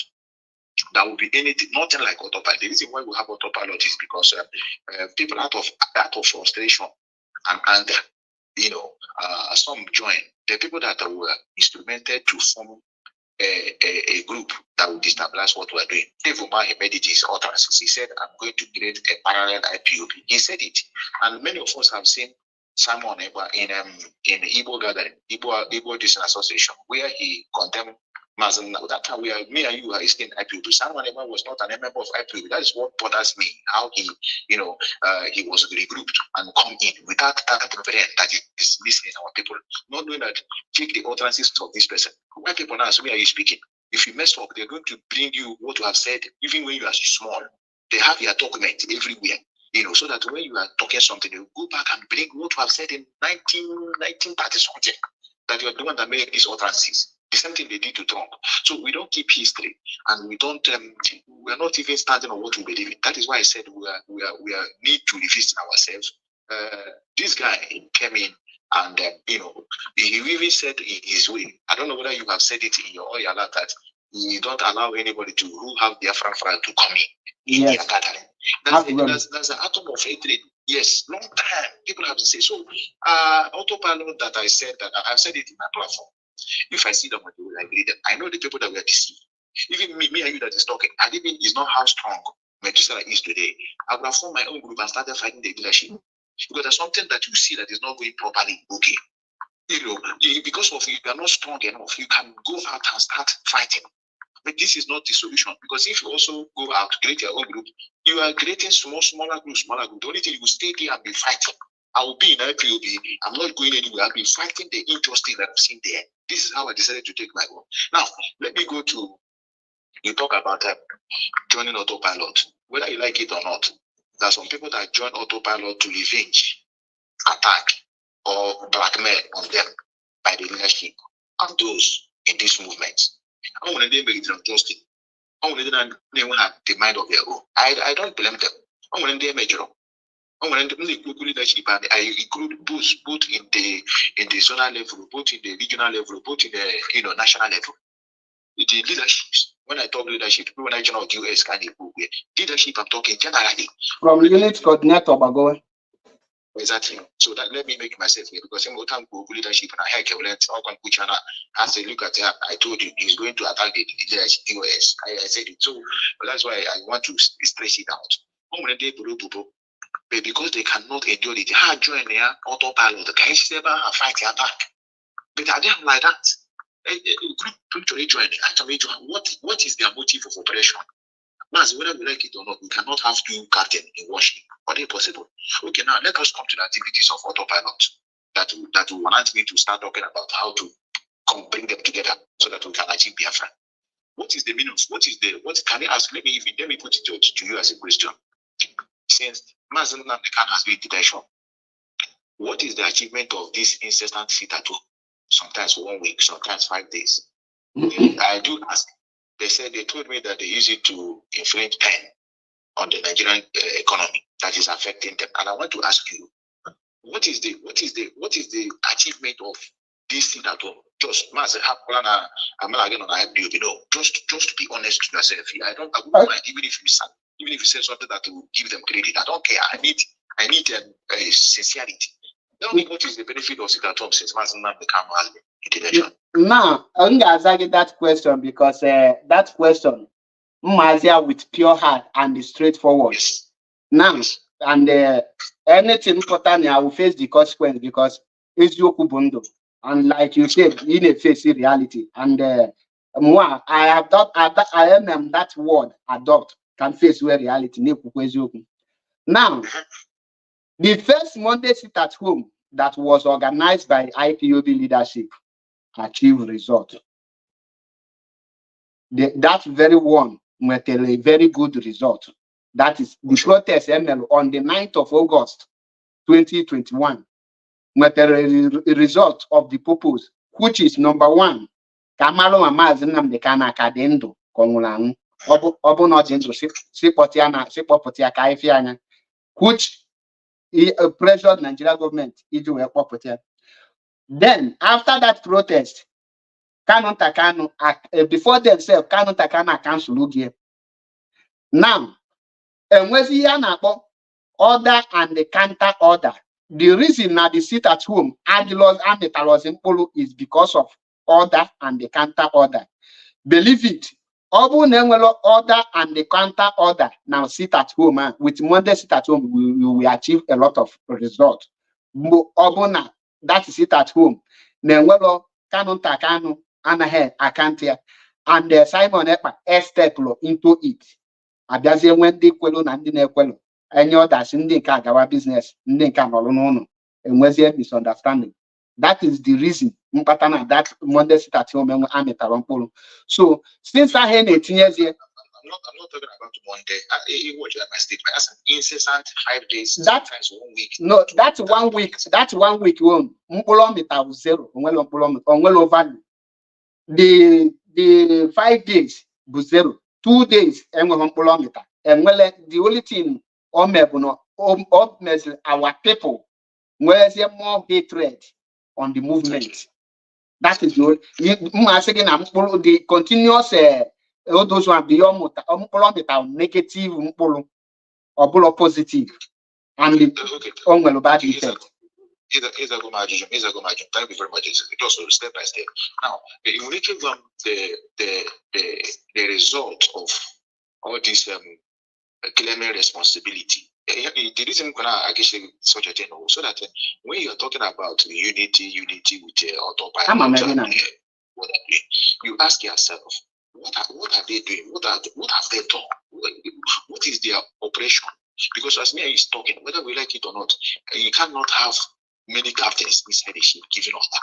And that is what Nigerian government have captured to be using it to be dealing with our people. Now in Onimo, only a lot of people are saying, now, Nigerian military style, they are there but on social media, now we know be them, because I know why I'm saying this is that in a group that united with even a question uniting a group now, because every group now, every of us, what is leading us now is superstitiousness. Even the kind of fight, and the kind on our own, IPOB now, our own superstitiousness. Only time I don't know when they in particular, and they were hated on me. Why? Because of the issue of religion. And when they got to have forget a hamad manonu maka this religion. You know how so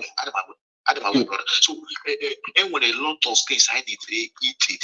But I have to be grateful for IPU because without them, I would have known the extent of the ETOC in us. That is the only thing I've achieved. So that I'm being careful of the way I take our people to. No, as me, I start now. If you say let us go to, I will say I'm not going. I will not join because I know the mindset we have. Okay, now this issue of protest they are doing has turned into a prayer request. As me is talking now, they have already make their project and they are about to give a date of the prayer. What is the prayer? To end the bad governance. The bad governance that have started on the street now have turned to a bad prayer. So this is the mindset of our people that we need to revisit and ask ourselves: do we need freedom? Do we need freedom? This thing we are saying freedom. Do we need it, or we just wake up one day we start talking about freedom? So when I'm talking about mindsets, I'm not excluding IPOB. They are included. Even me as me is talking now, our own is I don't know where to start. If a man can have a joy, I say the only this age be my freedom. The only people join so now we should need the freedom because we want to see. Look at the group that listed in their demand. Amazon cannabis be reviewed. Among the protests, get the release Amazon can happen. I didn't know, but if you know, ask them the question here just now. Okay. I didn't see it. So come on, go ahead. I disagree with you. The first question can we address the first question? The question here, the claiming of responsibilities of some almost or blossom all the activities here, men and Labia again. That one, any intelligent person, Gamma that now, don't claim such responsibility. Is either the person is evil or ignorant of his own claim. Because claiming responsibility, that the main purpose how much claim responsibility for corona how an alone. Exactly. And they how when we get other people to them. Any ha credit. Mana how an onwe ha adlo onwe ha or the right how we claim responsibility of anything. Obona had intelligent. A wise man don't claim the responsibilities of taking down a government security down in his own territory. In his own, yes. That is which more condemn. Then the act of their stupidity. So to me, that is foolishness. Oh yeah, because more additional 80% of responsibilities how one claim I'm very 100% sure. Then the reason how they claim the reason ha je claim ya bụ ka ha bụrụ na ha nwa na-alụ ọrụ ka ọ bụrụ na ha nwa na-eme nothing more nothing less ka people nye ha credit get to ha because our people nwere this mentality mbụ na ha believe na ihe ha na-afụ anya ha jụrụ ese onye merie ha believe na ka m gwere nye gị example ọ n'ihe dọkịta Maazị Metusela ọ bụ na ị chọrọ iwu a very celebrated person na Nigeria today ihe n'ididolebere ime bụ weta 2 million naira kelu 500,000 to each person nọ na Nigeria each one ike gbanya na video tinye na your page each one ike gbanya na video after ka ikechere that money those people ikelu that ego ga na their village take the right of those other people na-enwebeghị ihe ha passed. A lot of people there. And when the person rises against you, those people say that naturally bring it down because na jealousy. And not address your activities, the atrocities in our community behind the scale, the camera. You had the after bigger. So people believe in actually my head on the ground. And that is the reason the Simon capitalize when they deal with our people up to take the glory. Our people are called without US, that action KKG carry out. Okay. So that is it. The last one, and like I said, I'm going to stand about the truth. No matter what you said, I don't actually hear it doesn't matter. Maz, do you know that propaganda is part of freedom fighting? Yes. But to make a propaganda to deceive your own people, is it a freedom? Is it part of freedom fighting? No. That's very place. Can't you against this Monelo Chukwu problem? By asking that na Iken Guruagu is a spy using by the DOS. Now, Keki Gejibu a spy, there's an amunyoku na that place he belong instead of feeding amunyoku na being a spy.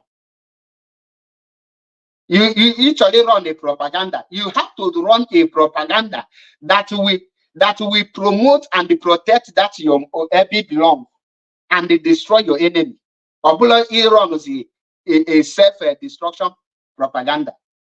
And each the activities of like I watch our brother Critical Taker this morning video. I think I'll post that video this morning. About that have we think or a reason why Maazị Chinasa anaha ayeda ebobuna ekutere okwu Ikenga, then he will shut the person up and abandon the person because now how they use here iju enwete something. Such mentality is a problem to us.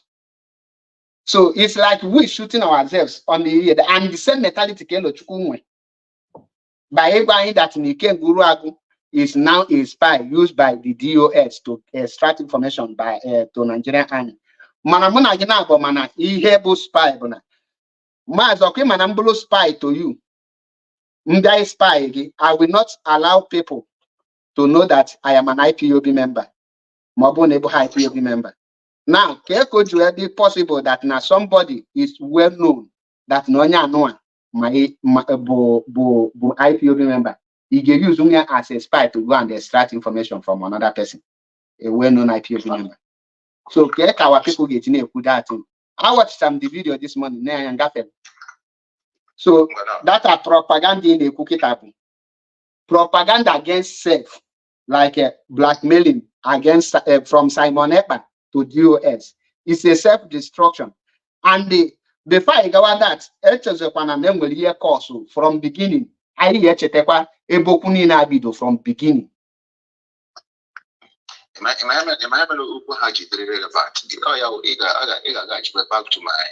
initial stand that the problem we need to go and deal with our mentality, everybody, because if our sense is working, nobody will deceive. As I am now, nobody will deceive me. The highest respect I will pay to you is to, be on my own and do things on my own without bringing you to my picture. I'm not. I always say, but a lot of people don't understand what I mean by hero worship. Just like what you said, a lot of things. Movement.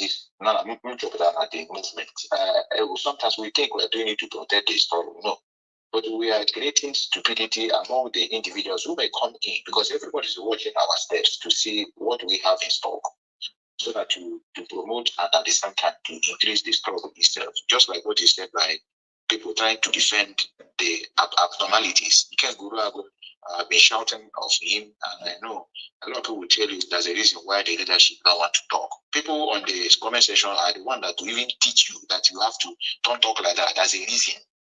What is the reason now? Now he's out now. I don't also know whether is there any reason why the issue of him was not revisited. A lot of people left the movement because of that guy, but many of you may not know. That is why it is good to speak up when things is going wrong. Injustice, you need to condemn it. A lot of people left this movement, seeing how they are handling that guy. He came out, he brought the issue of politics in our struggle, and he was not only that he didn't caution, they still allow him to be even kicking against those that are working. Now he's out. And yet the issue is not also being discussed. I know how it's paining you. I know the way you're talking. I know what, if I tell you that I don't know why you are speaking about unity. I'm a liar. You know, had it been IPOB on their own, I think what they're supposed to do in the issue of media, I don't think the issue of unity will rise from you, because had it been we are waxing seriously, without even minding what others are doing. You are now going to see that we are going to overshadow their lies and propaganda with our genuine work, because everywhere is scanty and everywhere is now quiet. And then if we triumph in the absence of good people. So the reason why I'm asking you these questions about propaganda, about sit at home, using to be taking the life of our people, about claiming responsibility, knowing fully well that the life of our people is danger, it can't be there to protect you. It's because you made mention of the only reason we can move forward is by bringing these people together. No, I disagree. We need to talk to ourselves generally, even we, IPOB, we are not exceptional. I wouldn't do here now. Only problem here they need to go about Jesus Christ. And they do. One thing with them is that they will not come to you direct to say, Mazi, I hate you, I don't like what you're doing because you're insulting Jesus. No, they say because you're insulting the leadership. So they will now try to bring in what can, take people along. And the people will not even try to trace your footsteps, trace your utterances, trace the reason behind your utterances. No, they will not, calculate, okay, it's true, he's attacking the leadership. And then, if you watch Ken Guru, before he was with us, every tip of his program is, I will not allow anybody to attack the leadership. But while I was here, it will not happen. It does otherwise. You bring that topic, that kind of statement, they bring people together so that any movement team makers, yes, an enemy. Okay, I create enemy. Where are we now? I could be at the man saying, even this statement in program, let's go be at the free, me be fun on my platform. But Namaz is a low. I'm the problem my phone after. That's stop talking that thing. But it's true. And why should come out and start lying to people? So, my brother, the problem, what we need to get what we're looking for is we need to, it's a very deep task, to be honest. It's not a matter of coming together. Even the people that call themselves Nigeria Delta, and with a lot of problems, they talk about religion. That one are there. They talk about those that are supporting Nigeria will be that movement. They are there. They talk about those that are benefiting. The psychophants are there. The people that have benefited from the government are there. So where do we start? It is a very deep thing that we need to. I don't know, me as I'm here, and I don't know the solution. Maazị ka m bata ya, o nwere example nche nye gị. Ị nwere ike ichete the time I think it was Buhari that gave to Mpolo that contract of a guiding pipeline worth of almost $500 million, if I'm not mistaken. After that contract to Mpolo, Asari and his boys rise to start fighting each other, and they wanted to drag that very contract. And for two of them to drag that very contract, I know that when Asari boys and the Tompolo boys start having issue, it is like Niger Delta fighting themselves, and the youth will start killing themselves. End of the day, the government will not lose anything, because anyone that remain, they will still give the person the contract. But those ones that die for nothing. Now you see that the PANDEF, led by Edwin Clark, stepped in. He stepped in immediately, and they called Teketom, who has his own group, called Asari, who has his own group, called Tompolo, who has his own group, and called other people, including the one that called himself General. And they have a round table meeting with them, and he settled them.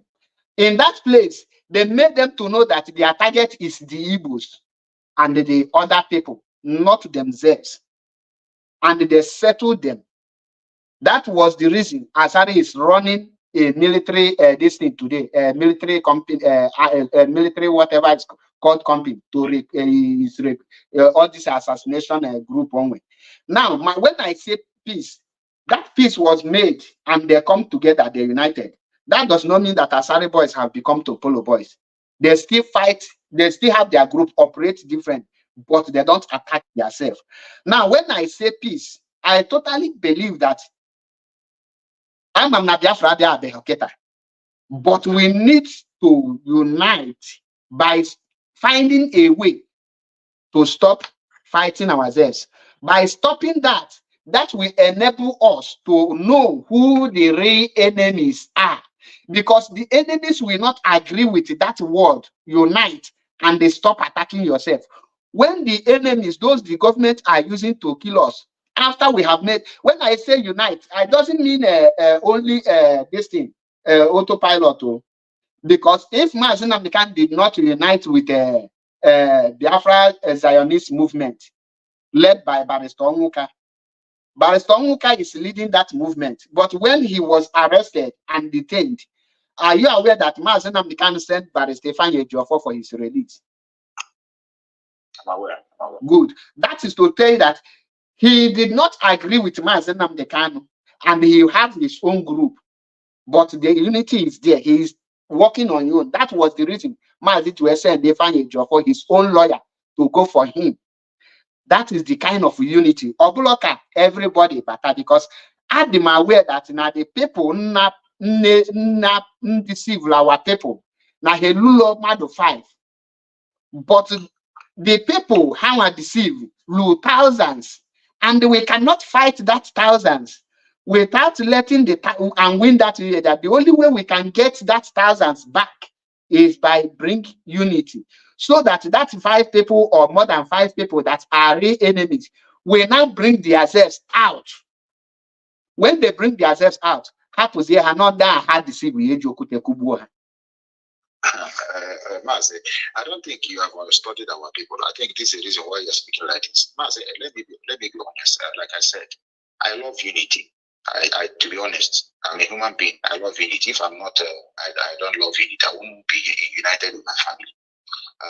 I love peace and unity, and I have to have unity with the people that I have at least a little bit myself. Let me tell you why it's difficult in this issue. You have to differentiate between government-sponsored group and a group that are doing things carelessly on their own, maybe because of the way they understand. There's a difference between government-sponsored group. Let us check the activities of these people that we're talking now. And they had even the followers. If the followers are very sensible, we have, even including you, even you even entered into their forum where you ask some critical questions. A lot of people have seen these things. A lot of people have seen a lot of exposures we have been doing. I agree with you when you said that no need of doing exposition anymore. We have done so many expositions to wake our people up. We have done extra. Even sometimes we repeat what I have said before. Sometimes I bring the program of Master Namdekan, even where he said anybody forming group called Biafran government in Elsa is a criminal. Yes. And they pose also such a panel before so would they. Master Namdekan people say, tell me the country that have achieved their freedom by sitting at home. So these are the difference that is different between the group that are fighting, that I can, like I mentioned you, the group that are started on their own without attacking anybody to join there. You know, these people are government sponsored group. That is why anything they are doing, any placard they are doing today, Master Namdekan will be there. Because they know that these are the bond holding some illiterates with others that can they deceive easily. You call yourself a prime minister, and you are still every picture, Mazen Namdekan. Who is your leader? Okay, Maz, let me ask you. You said every group. Who's the group of autopilot? If I should ask you, who's the leader? Who's the leader? Who's the leader? Who's the leader of autopilot? Who's the leader? Maz, the HK program. I think I made that program in 2022 when Simon Epa joined me in that program. That is the question I asked him. Who is the leader of autopilot? And he never answered that question.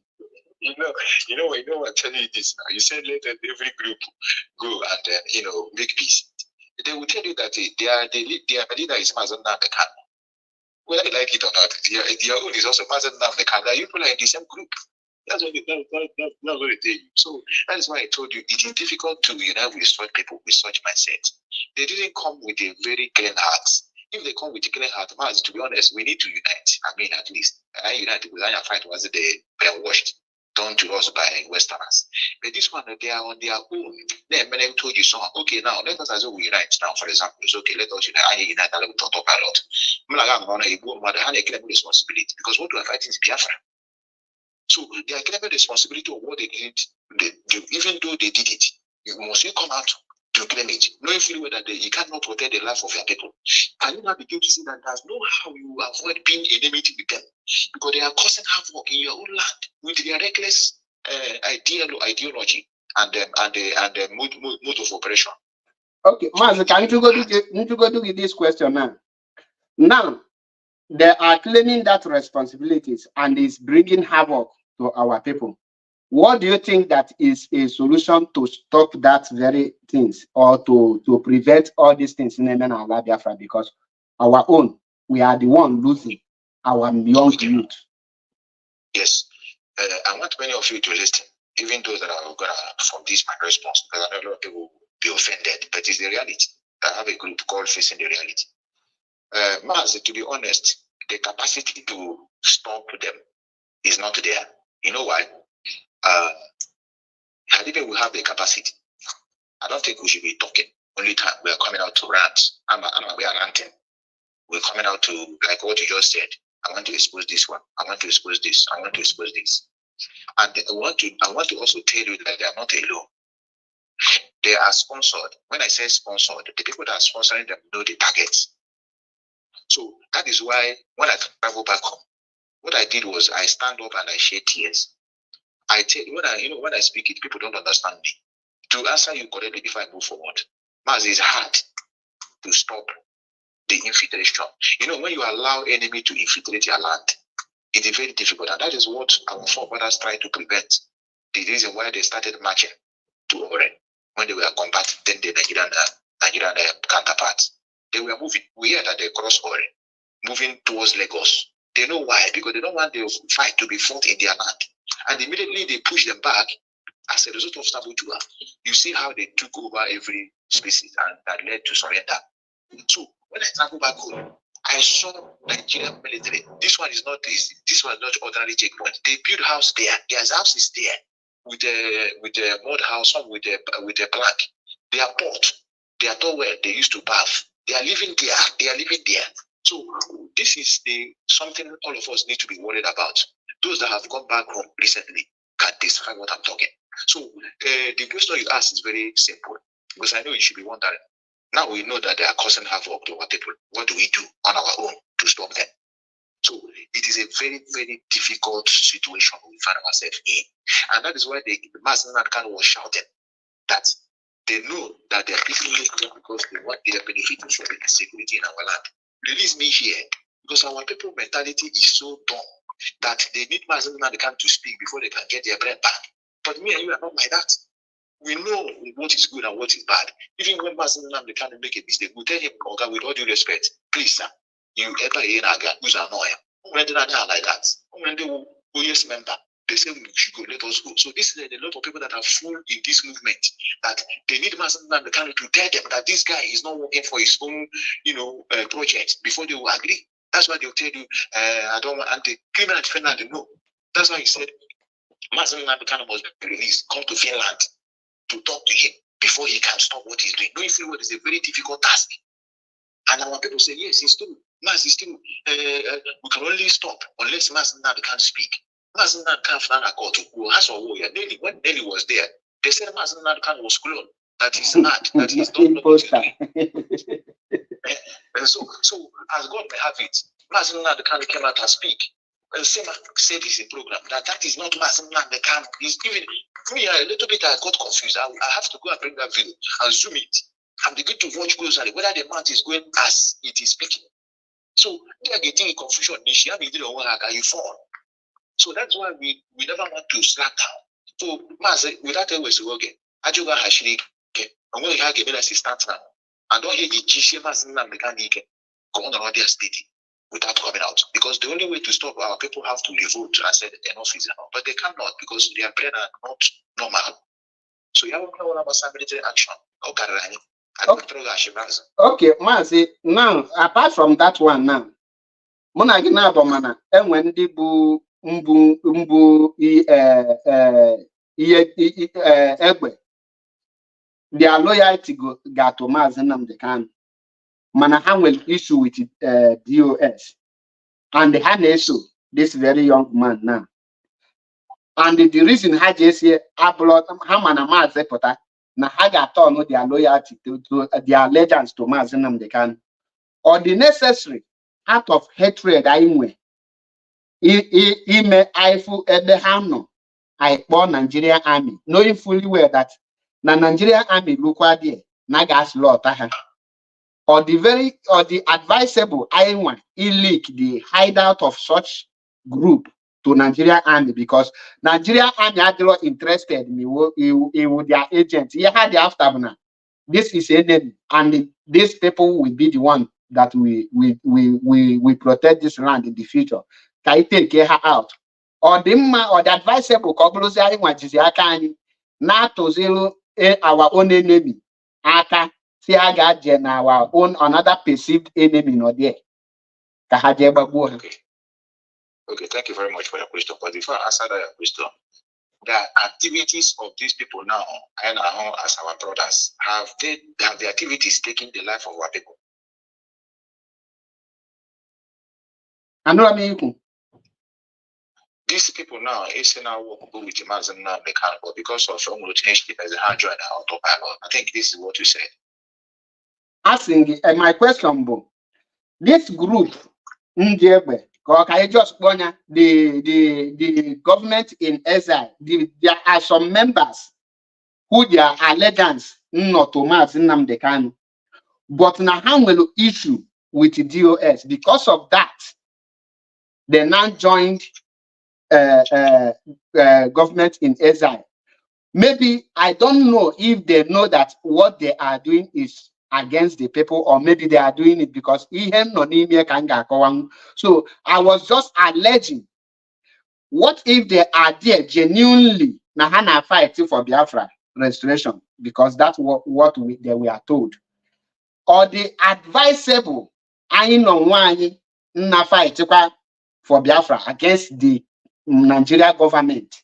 If there's all the same Nigeria government in Ebu, see how Haje Bundi Anoa. Ndoza, I na mabeho the position of Mazi Nnamdi Kanu Mopota towards them. Okay. I'm answering with a statement of Lucky Dube.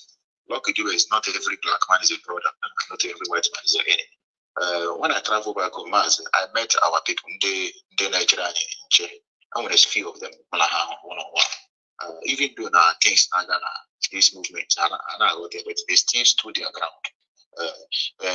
If it happens that those people that this government in exile, if the meet me, I can confirm I have taken the life of our people carelessly because of their utterances and because of their show of guns in the bush they cannot defend.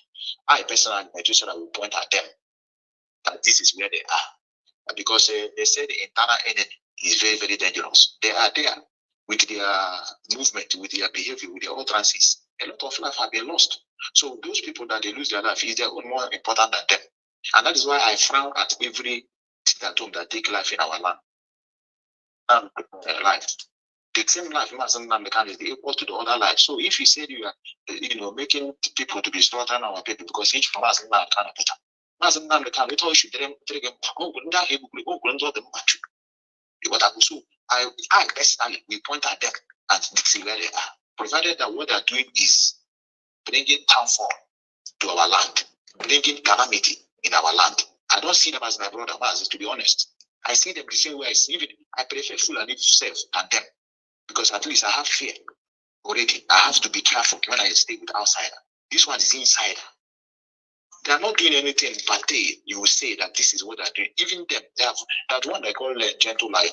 I see how he, ramble. Oh, where you see that this one that have red beers with the one side painted white, the other one painted black. All this is I'm actually on social media. I'm going to this person. During this time of this that when they destroy their goods, when they did they find them now in bondage. So can come get him point out. Okay, man. Nigerian army, Nigeria. So, all of us, many of us are talking. Our father, Well, yeah, that is why I draw this question, because for me, my own, because in case of or not, no, Kita, to be honest, speaking with you, I'm a lot of autopilot on a bang, and the last thing I'm going to do point Aka or Nigerian army to any of them. And now, live broadcast. I want to even like this boy religious. But I told myself that I can never, even on a day on a travel or little on a motor, I was caught. Motor little. That's all the broadcast. Or seen an appear na phone. Yen appear can be a bone. Comalo na money here. But on not, like I said, Mfugodu millions of autopilot na ban. I can't hand them over. In my the reasons. That's a complicated issue. I want to teach and they pay way. Now, cost so I want to equal how that's why that is the reason we the more from the paper autopilot hand over because I still know a lot of them. The reason and activities IPOB as a freedom movement in to restore Biafra, each step I take towards Biafra restoration must attract the Nigerian army to come and kill our people.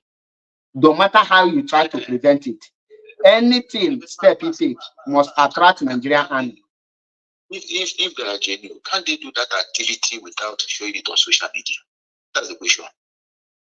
That activity now they are doing, which me myself, the Nigerian army have never been buying our people. Even when there's not like autopilot, I'm a liar. Our people's life has been taken cotton short by Nigerian army. Okay, now if see either already now you know that you cannot defend our people when these people come. Must you subject their life in danger by showing yourself, by showing activities or what to go inside the bush, telling them even sometimes you get into ban you have your own bush and all the bush of the full. Why must you do it? In fact, let us start from here. That these people are just walking. I don't know they are whether more evil this or hate it. Why must you show what you are doing on social media? Why must you even the meeting had a papa criminal in Finland? I have heard the voice in many audio where they say, okay, bring that one. We are going to use it to do this one. Now we do, I'm not be them, now we no be them. Why must you? What is the advantage? Maybe there's advantage. You tell me that I don't know. Is it to put fear in Nigerian government that they will not come?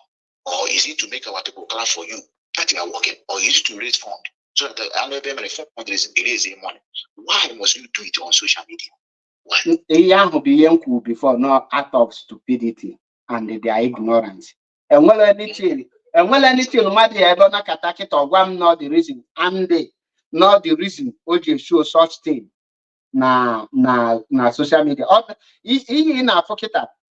Nge blame that a very one to Mazinam the Kano or block us there because most of these things be do before ever negotiate ESN anymore here.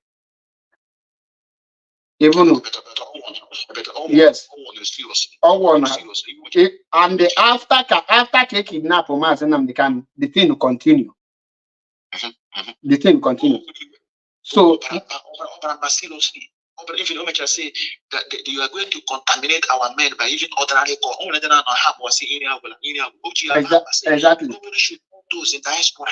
Nobody should contact anybody.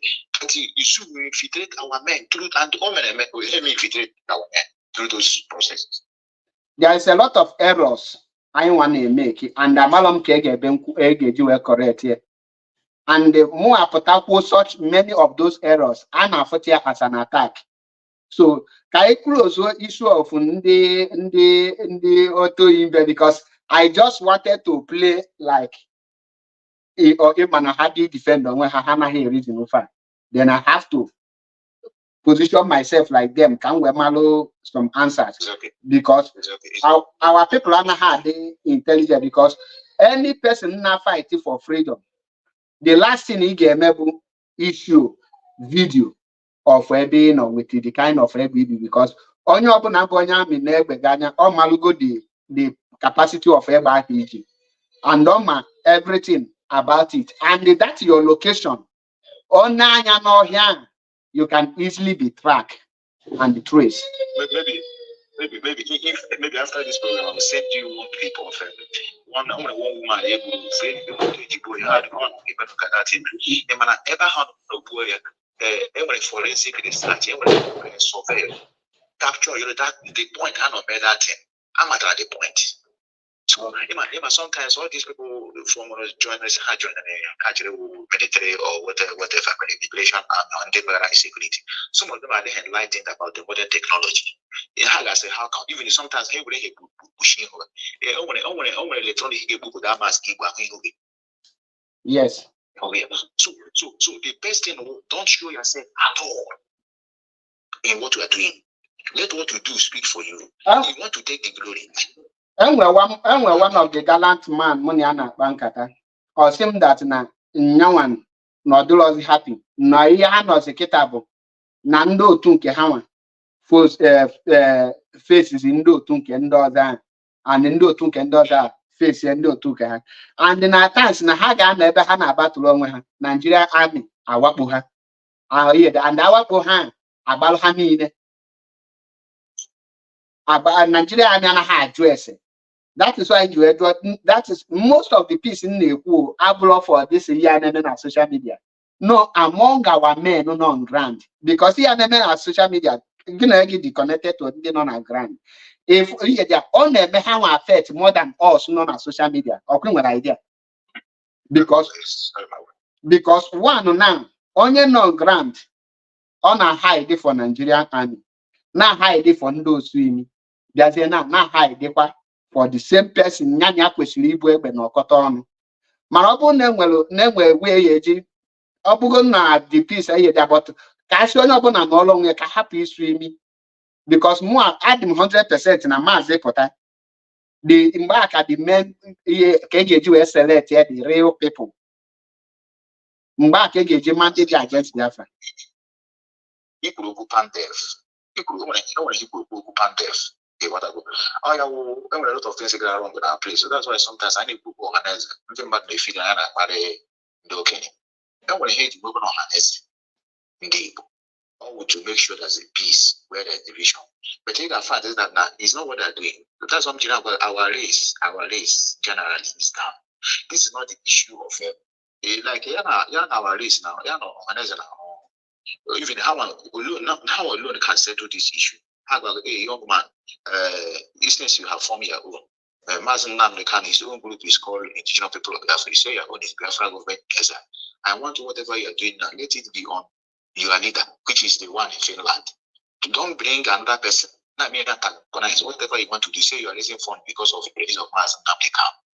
You understand? So these are the mediators of these are the jobs of our elders. But they thought that they felt it doesn't concern them. And some of them are benefiting also from this insecurity in our land, just like the political leaders. As we are speaking, the security votes of Imo State, Anambra, Enugu, all these places are increasing. They are giving it to them, and they are not finding a solution to it. That's why Mazen Namdekan team say that it is the politician that are sponsoring what is going on in our land. They are beneficiaries from it. And our people they pay even the price. You understand? Like I said, I love as I come in to having a very mutual engagement with you. Whatever your responses is, whatever I've answered, it is out of our genuity. And nobody have anything in mind to bring down anybody. We're just only speaking from what we are perceiving and what we see. So, when I make a program, I bet you will look at Hagan, kind of And so even your own response, and even animal like Igbo position, even a which whole position too. I'm more like a little bit, but when I say to play devil advocate, so can we check where but the real fact? That's one thing you have can we debate? But they don't debate. They don't debate, and by not debating, you cannot discover, who is right and who is wrong. Everybody continue doing what they're doing. Igbo, that's all IPP Nigeria. There's a criminal. It's so doing to mass and you are eating money. As when you're not joined, when you say deport, or may deport.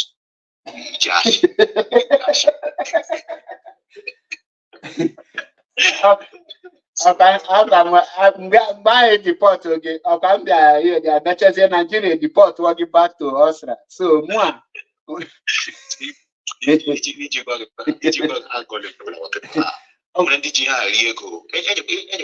go with that. This country almost like 4 people. No. A better even African show say is a lie. In any case, it's true. And I want my phone. I want my phone. Can we get big? Yeah, I say deport her. Because a lot of people will put me when they go to my land, they are here a weekend. Yeah, so okay, don't win. I don't come back. When you come back, they will protest. This is target man. Camera have protest nation. Nobody deported me. And so, but a lot of people believe that. Even as I'm back, they have never asked Oga. You say you are prime minister. Whatever you say, we believe you. You said they deported this guy, and now he's back, and that tweet is still on your platform. So what do we Mazi, I think our next discussion about the errors we make in this movement, and that one as a person the consequence because errors I may make may make you observe although I go program 2 times or 3 times even the canon. You watch this Nigerian protest. You can observe na have a Russia flag. Name ye. In my idea now, those people who put that Russia flag, they have any contact with Russia, and IPO in another thing. Okay, you could get. I don't talk on that. I don't talk say I don't want to see Emma, okay, for example now, the guy on Israel on web page na Facebook on a post I'm a follow. Go to follow how our people at the comment section. Negotiate that na hand with Israel 100%. Then if Israel there's Ukraine and the Russia. The same our people are no 100% with Russia. But Russia and Israel will act enemy because Israel no with America and America they against Russia. Now topic can get discussed. Can I get America fees here by date. Fees I might join him. I have to go back to work. I might join fees here date, but these errors. I'm pointing out. And well, a lot of them. I mean, like I said, I think we'll have to find a time to do that.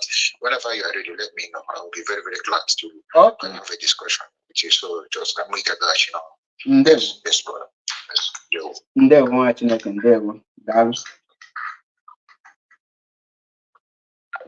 Now, Biafrans and lovers of freedom. Here can about discussion.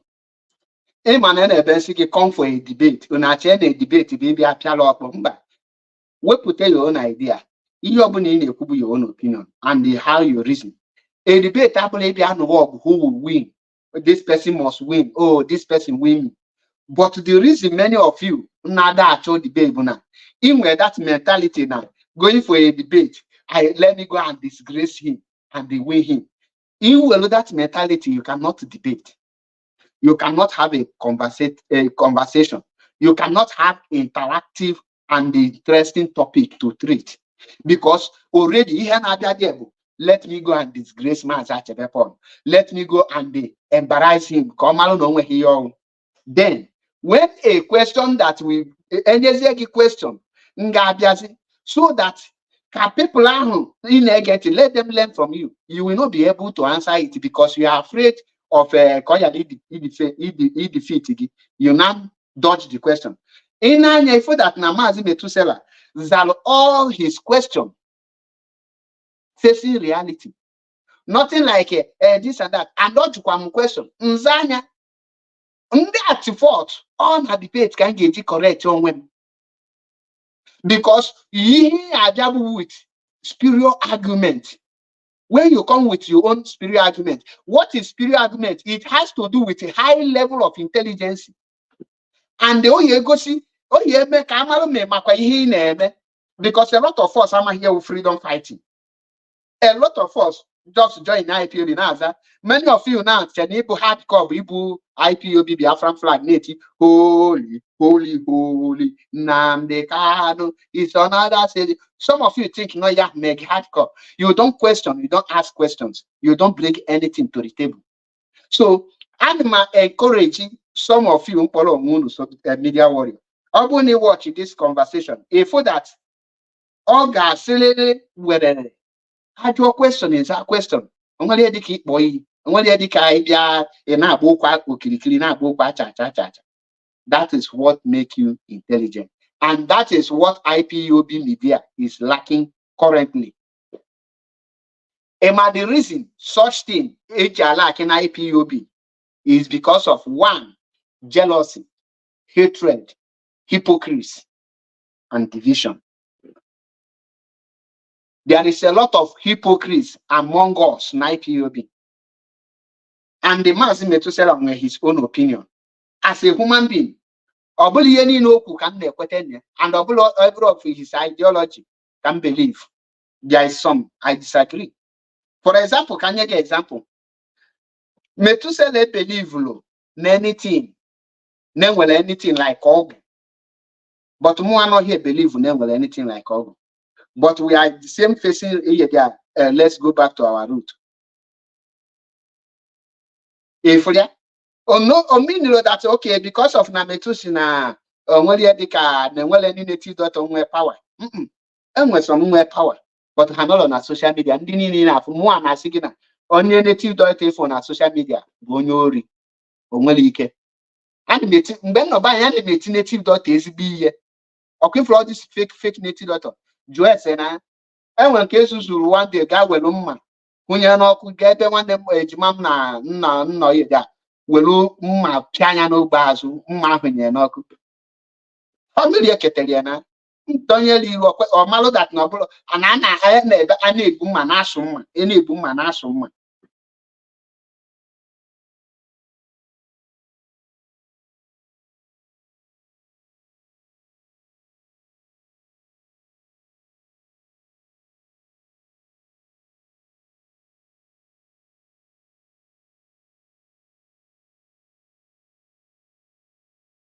So the mentality of hey, coming to win, I want to go and disgrace him.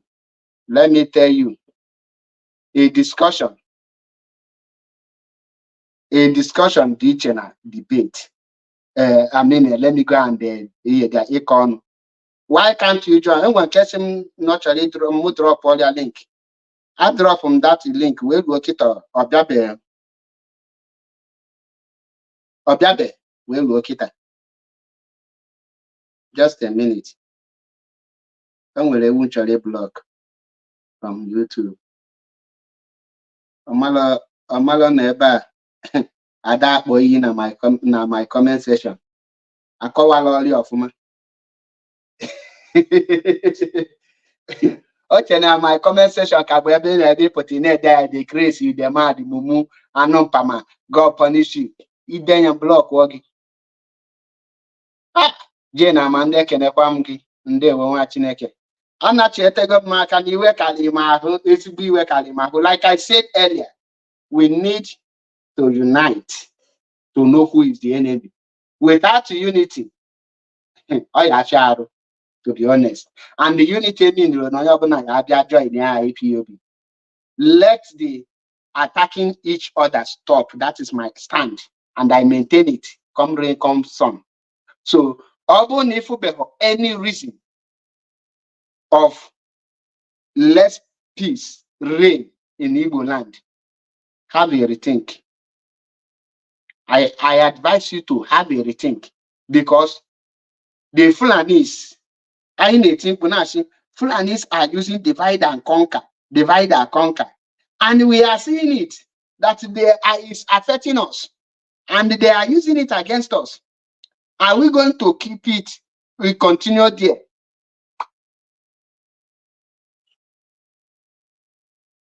Mba ọgwụ dị na asị, ama m na ọgwụ dị na here. Onye chọọ ịma ma ọgwụ a dị, ya kpọọ m privately ka m gwa ebe ọ ya aga ka ọ jee nwa dị native doctor. Ọ nwacha na chieta ka ọ ma ọgwụ adị ma ọ na ọgwụ adịla. Ya na-eme ihe native doctor na social media.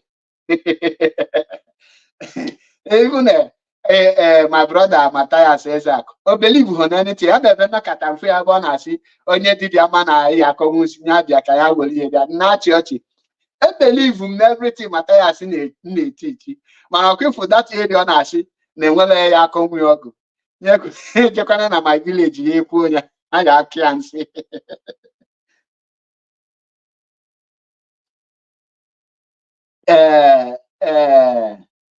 Onye linkwado Chibuzo, you don't need to understand where I stand. Onwere ebe nkwu. Ebe ka Maazị Nnamdi Kanu kwu. Do you understand where Maazị Nnamdi Kanu stand? You can't, because you are not a freedom fighter. The only group of people who might stand in this movement is all those hypocrites and liars, and those who are not genuine. So when you are not genuine, you are a hypocrite, you are deceiving yourself. You can never know where I stand. And I am not bothered for you not to hear that. The reason is hear freedom. Freedom always go for truth. In a an IPOB member about stand. In Wakaluche, you are asking an IPOB member where he stand. Now listen to yourself with that your question. I really don't know where you stand. How will you know where I stand?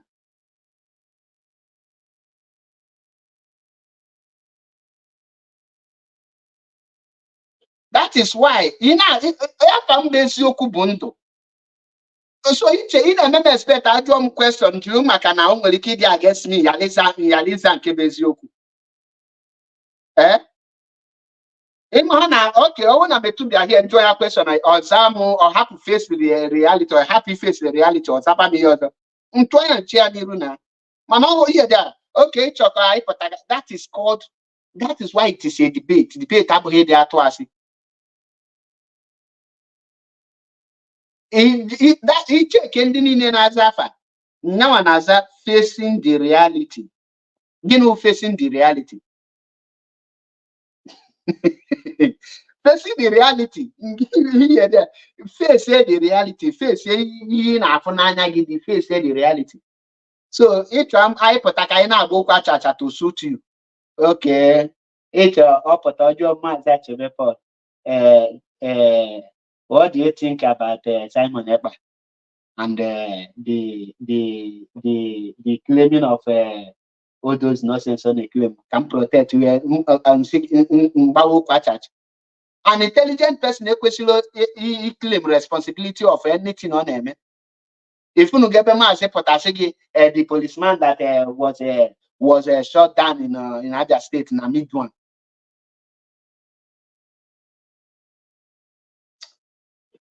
First of all, before I round up, I salute every one of you, and I salute Mazi Metusela. In fact, because of Kema Faga again, I can promote to go Bele.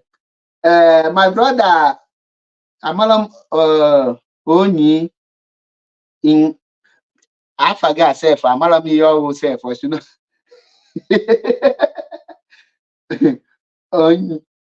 Onyi linkwado.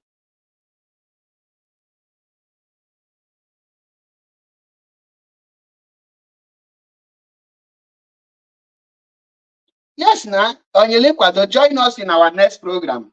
I think by this weekend or next week, I got the program. Everything will be said raw truth. I am not what ya on that. Ono ejina sugi no bi ukabom bim. Bim. Ama akunye mmiri. ama tinye mmiri atọ ya na-agwa gị bụ ka ọ na-asụ gị bim bim. Then ọ gwa opinion ya that he often autopilot na ọbụla ndị autopilot ọfụ ndị ahụ ji egbe na be anyị nọ na anyị yedị nna kọsụ why ndị a na-eji abịa egbu our people na ya ga-apọintị aka. That is his own personal opinion and his own decision. Then mụnwa as a human being, ngwa gị my own personal opinion and my own decision. Na mfụkwa ha na mụnwa amamie, I can't do it. That is the reason now I do abụrụ Maazị Metusela nwanne Mekisedek. Mụnwa abụrụ Maazị Achebe Paul. Efoya abụrụ Maazị Metusela. Ọ bụghị ime ị ga-eme ka m ga-eme because Chimuni abụrụ ofu. Ọ bụla ka o si eme ka m si eme. O nwere ebe ọ ga-agafe kịta gaa free, mụ alụte dị ma aga m free. Ọ bụrụ moto kịta o nwere ebe ọ ga-agbafe gasiere onwe ike. M bụrụ moto lute dị nwa accident. Efiri amụ na abụrụ ofu. Ọ bụla mbọsị ọ ga-aṅụ ka m ga-aṅụ. Ọ bụla mbọsị nyewa ga-aṅụ ka m ga-aṅụ. Onye ọbụla nwee mmụọ na-edu ya. So okay, because of no kwuye na then ọ bụrụ my enemy. Ọ dịlọ common. I've been queer in my life every day. Okay, or no, no, Keta. In what I done, so money I've been Torino here because we are the same. Not Torino, or no Piemonte, Muano Piemonte. So you never expect now. Mpota is here na Torino market now. Ebenya wana potapa is here. Mfia. Then we are liquid na kamuni ayalike. Or you never expect. Now I'm told you that na ye believe here. Can happen to deceive or wine? Here but the problem I dey face. Many people na pụta na agụnụ nya mee ka anya mee ndị eja ha fụkwa ndị a ha nwa dị enemy ya no na-ekwu. So my brother face a reality. Ebu that your mentality ya bịa here. Ọkụwata. Ọ na-anọ ana m ekwe na-ekwusi ike. We need peace to identify the real enemy. Na ihe Yoruba na Peter ya. On a point Maazị Metusela raise here. Open also an example of Pandef and how Pandef stepped in to settle issue between all the Niger Delta militants. Now, on that role, Pandef play to Asari, Tompolo, Teketom and the rest, not the role or Hanese Kwesiri play now this crisis. Okay, in a check and Metusela Wagi that now, all Hanese and Igbo or Igbo World Congress, Igbo Simon Epa, call what to order. For committee with IPOB members, she had no that all this nonsense should stop and everybody should pipe should stop at each other's attack. Okay, my example on here. Man, he intelligent enough to decode that very word we use. Yeah, one way the ebo go kwaka. Ijilusi uche gbadi enya ruo n'isi. Ọ bụ na ọhaneze ndị Igbo the functioning na function na had the reasonable na had the my able their duties, their primary duty. So imalo no all ọhaneze ndị Igbo ịkpọ IPOB and the Simon Ekpa and everybody settle all this issue and would now identify the real enemies. Neither Delta youth na-egbu ndị Igbo ha naghị egbu ndị be ha, they don't kill themselves. So I kwesị I bula our own egbe I face here our real enemies or ourselves.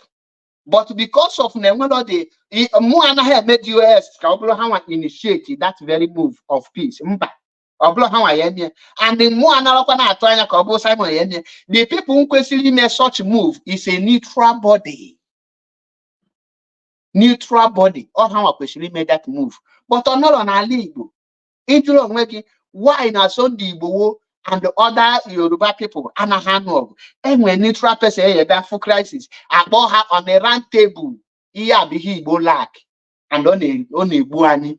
So my brother, if you're my program, you have just not with mentality on your defeat that Maazị Metusela made a very valid point, and I respect that and I take that.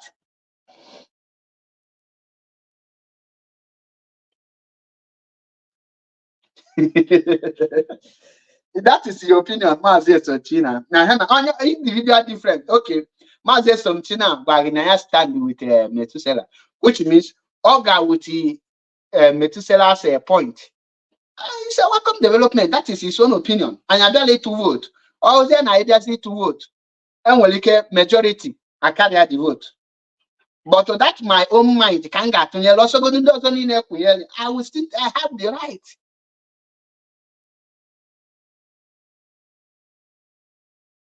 So I appreciate every one of you, and I appreciate Oyobunaka DJ in this very movement. And Oboneka DJ, because keep your genuity as lack one. And walk on one happen. Okuwata. Oyobuna DJ, there's difficulties on that. Okuwata.